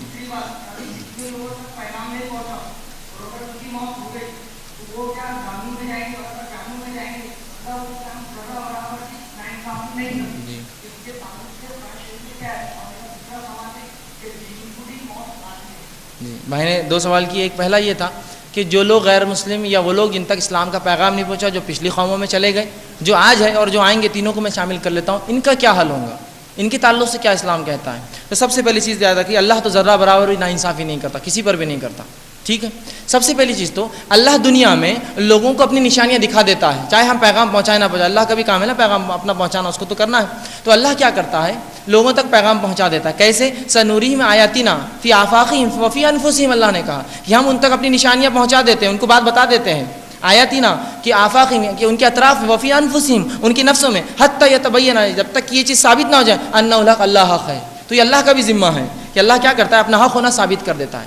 دوسرا، سورہ بنی اسرائیل میں اللہ فرماتا ہے کہ اللہ کسی قوم کو عذاب نہیں دیتا جب تک کہ اس کے پاس کوئی ڈرانے والا نہ بھیج دے، جب تک کہ کوئی رسول نہ بھیج دے ان پہ عذاب نہیں دیتا. تو بھائی کا سوال ہے، اب جن پر رسول بھی نہیں پہنچا، مسلمانوں نے بھی ڈرایا اور اللہ کی طرف سے بات بھی نہیں پتہ چلی، اس کا کیا ہوگا؟ تو مسند احمد کی ایک صحیح حدیث ہے جس میں آپ صلی اللہ علیہ وسلم فرماتے ہیں تین لوگ ایسے ہیں. اس سے پہلا فرمایا پیدائشی بہرا اور گونگا، دوسرا مجذوب پاگل، تیسرا وہ جو اصحاب الفترہ ہے.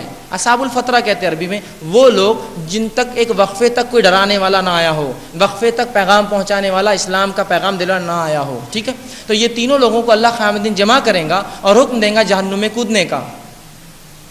اب کہیں گے یہ کیوں؟ وہ اس لیے دیں گا کہ دنیا میں بھیجے جانے کا مقصد اطاعت تھا، فرما برداری تھا. چونکہ دنیا میں ایک بہرا اور گونگا دین کو نہیں سمجھ سکا، ایک پاگل پن سے نہیں سمجھ سکا، اور ایک اصحاب الفترہ جس تک کوئی ڈرانے والا نہ آیا اس تک نہیں پہنچا، لہٰذا ان سے اللہ ایسی اتباع لیں گا جہنم میں کودو کا حکم دیں گا. جو کود جائیں گا گویا اس نے اتباع کی، وہ جنت میں جائیں گا، جو نہیں کودیں گا اللہ اس کو جہنم میں ڈالے گا. یہی صحیح موقوف علماء کا اس معاملے میں.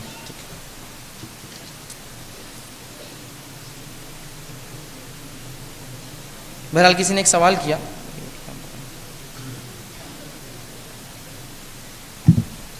کیا قرآن میں عذاب قبر کا ذکر ہے؟ کسی نے اچھا سوال کیا. یہ اکثر ہوتا ہے، لوگ کہتے ہیں قرآن سے ثابت کرو عذاب قبر. منکر حدیثوں کا یہ سوال اکثر ہوتا ہے، قرآن سے ثابت کرو، قرآن سے ثابت کرو، قرآن سے ثابت کرو. حدیث کو نہیں ماننے کا دعویٰ کرتے. بہرحال اچھا، حدیث کو نہیں ماننے کا دعویٰ کر کے حدیث کے حوالے خود دیتے ہیں. ایک حدیث میں آتا رسول اللہ نے بولے مت لکھو، تو حوالہ کیوں دے رہا پھر تو جو حدیث کو نہیں مانتا؟ حوالے برابر دیتے ہیں ہم کو اور پھر کہتے ہیں قرآن سے ثابت کرو. تو آئیے، کیا قرآن میں بھی عذاب قبر کا تذکرہ ہے؟ تو بہرحال ایک جگہ اللہ رب العزت فرماتا ہے، آپ کے سامنے وہ آیت رکھ دیتا ہوں عذاب قبر کے تعلق سے. اللہ رب العزت قرآن میں فرماتا ہے، اور وہ آیت فرعون کے تعلق سے ہے، فرعون کی قوم کے تعلق سے. اللہ فرماتا ہے سورہ مومن کے اندر، سورہ نمبر جو ہے اس کا جو ہے 40، اس کے اندر جو ہے یا سورہ غافر جس کو ہم کہتے ہیں سورہ نمبر 40، اس کی آیت نمبر 45 اور 46 میں اللہ فرماتا ہے. آئیے سنیے آیت کیا، اس کا ترجمہ رکھ دیتا ہوں. آل فرعون بدترین عذاب کے پھیرے میں آ گئے، جہنم کی آنکھ کے سامنے وہ صبح اور شام پیش کیے جاتے ہیں.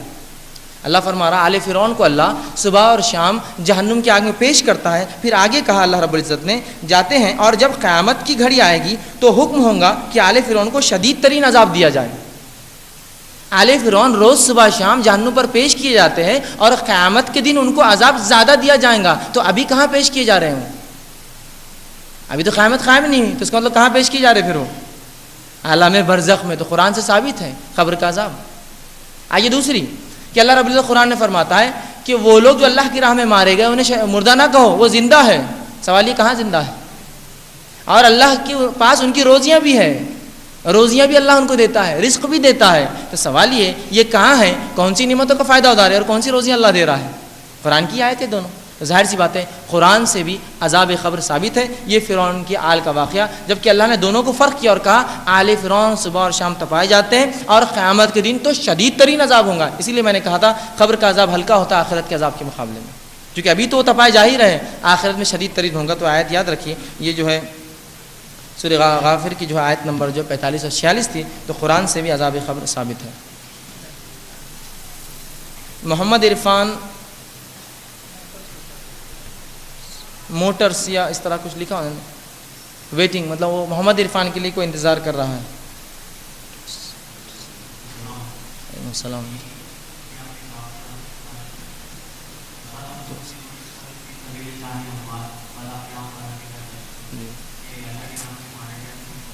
جی جی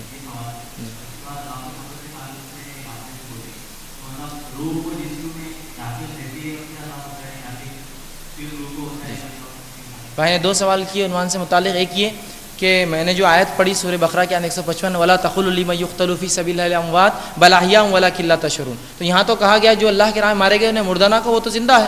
ٹھیک ہے, تو اس کا کیا معنی ہوا؟ تو سب سے پہلی چیز جان لیجئے کہ یہاں اللہ نے فرمایا کہ جو اللہ کے راہ میں مارے گئے, یہ خصوصی آیت ہے صرف شہداء کے لیے اور کسی کے لیے نہیں.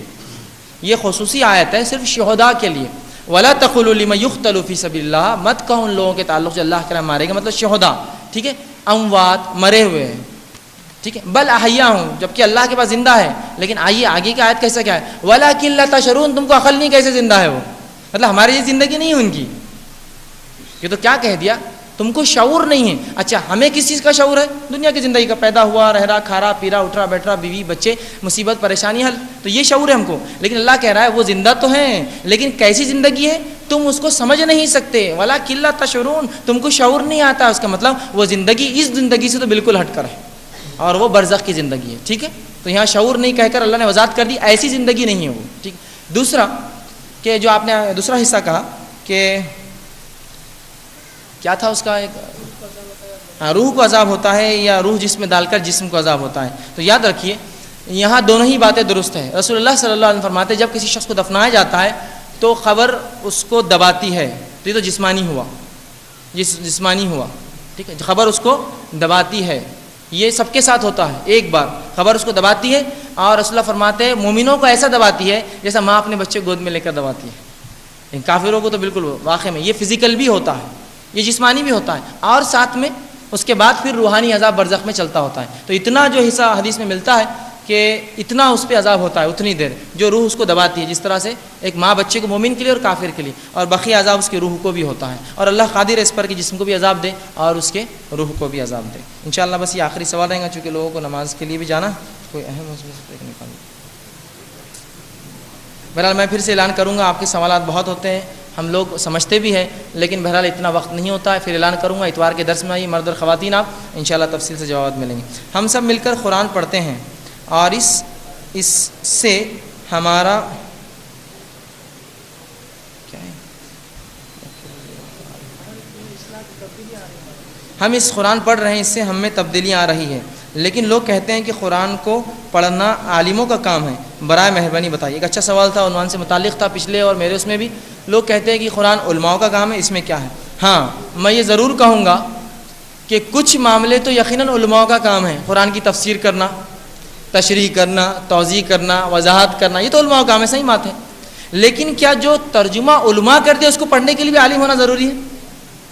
جو عالم ترجمہ کر رہا ہے, ہم سمجھ رہے وہ حامل ہے 13, 14, 15, 20, 40 علوم کا, تبھی اس نے تشریح اور توضیح اور جو اس کا ترجمہ اور تفسیر کی, تو کیا اس کی تفسیر کو بھی ہم کو عالم ہونا ضروری ہے؟ تو میں کہوں گا نہیں, تفسیر پڑھنے کے لیے عالم ہونا ضروری نہیں. ہاں عربی کا علم ضروری نہیں ہے, اردو جو جس میں تفسیر وہ لینگویج ضروری ہے, اردو میں بولو, ہندی بولو, اس کا علم ضروری ہے. باقی آپ کو ریڈنگ کرنا ہے, اس میں بھی کچھ سمجھ میں آیا تو عالم سے رجوع کرو. لیکن یہ کہنا کہ سرے سے کوئی قرآن سمجھ ہی نہیں سکتا, یہ صرف عالموں کا کام ہے, تو یہ تو بہت ہی عجیب بات کہی تھی جس نے بھی کہی. اس لیے کہ اگر قرآن صرف عالموں کے لیے تو نعوذ باللہ جو جاہل ہے, جو جانتے نہیں ہو, تو قرآن کے اللہ کے خلاف حجت قائم کرے قیامت کے دن.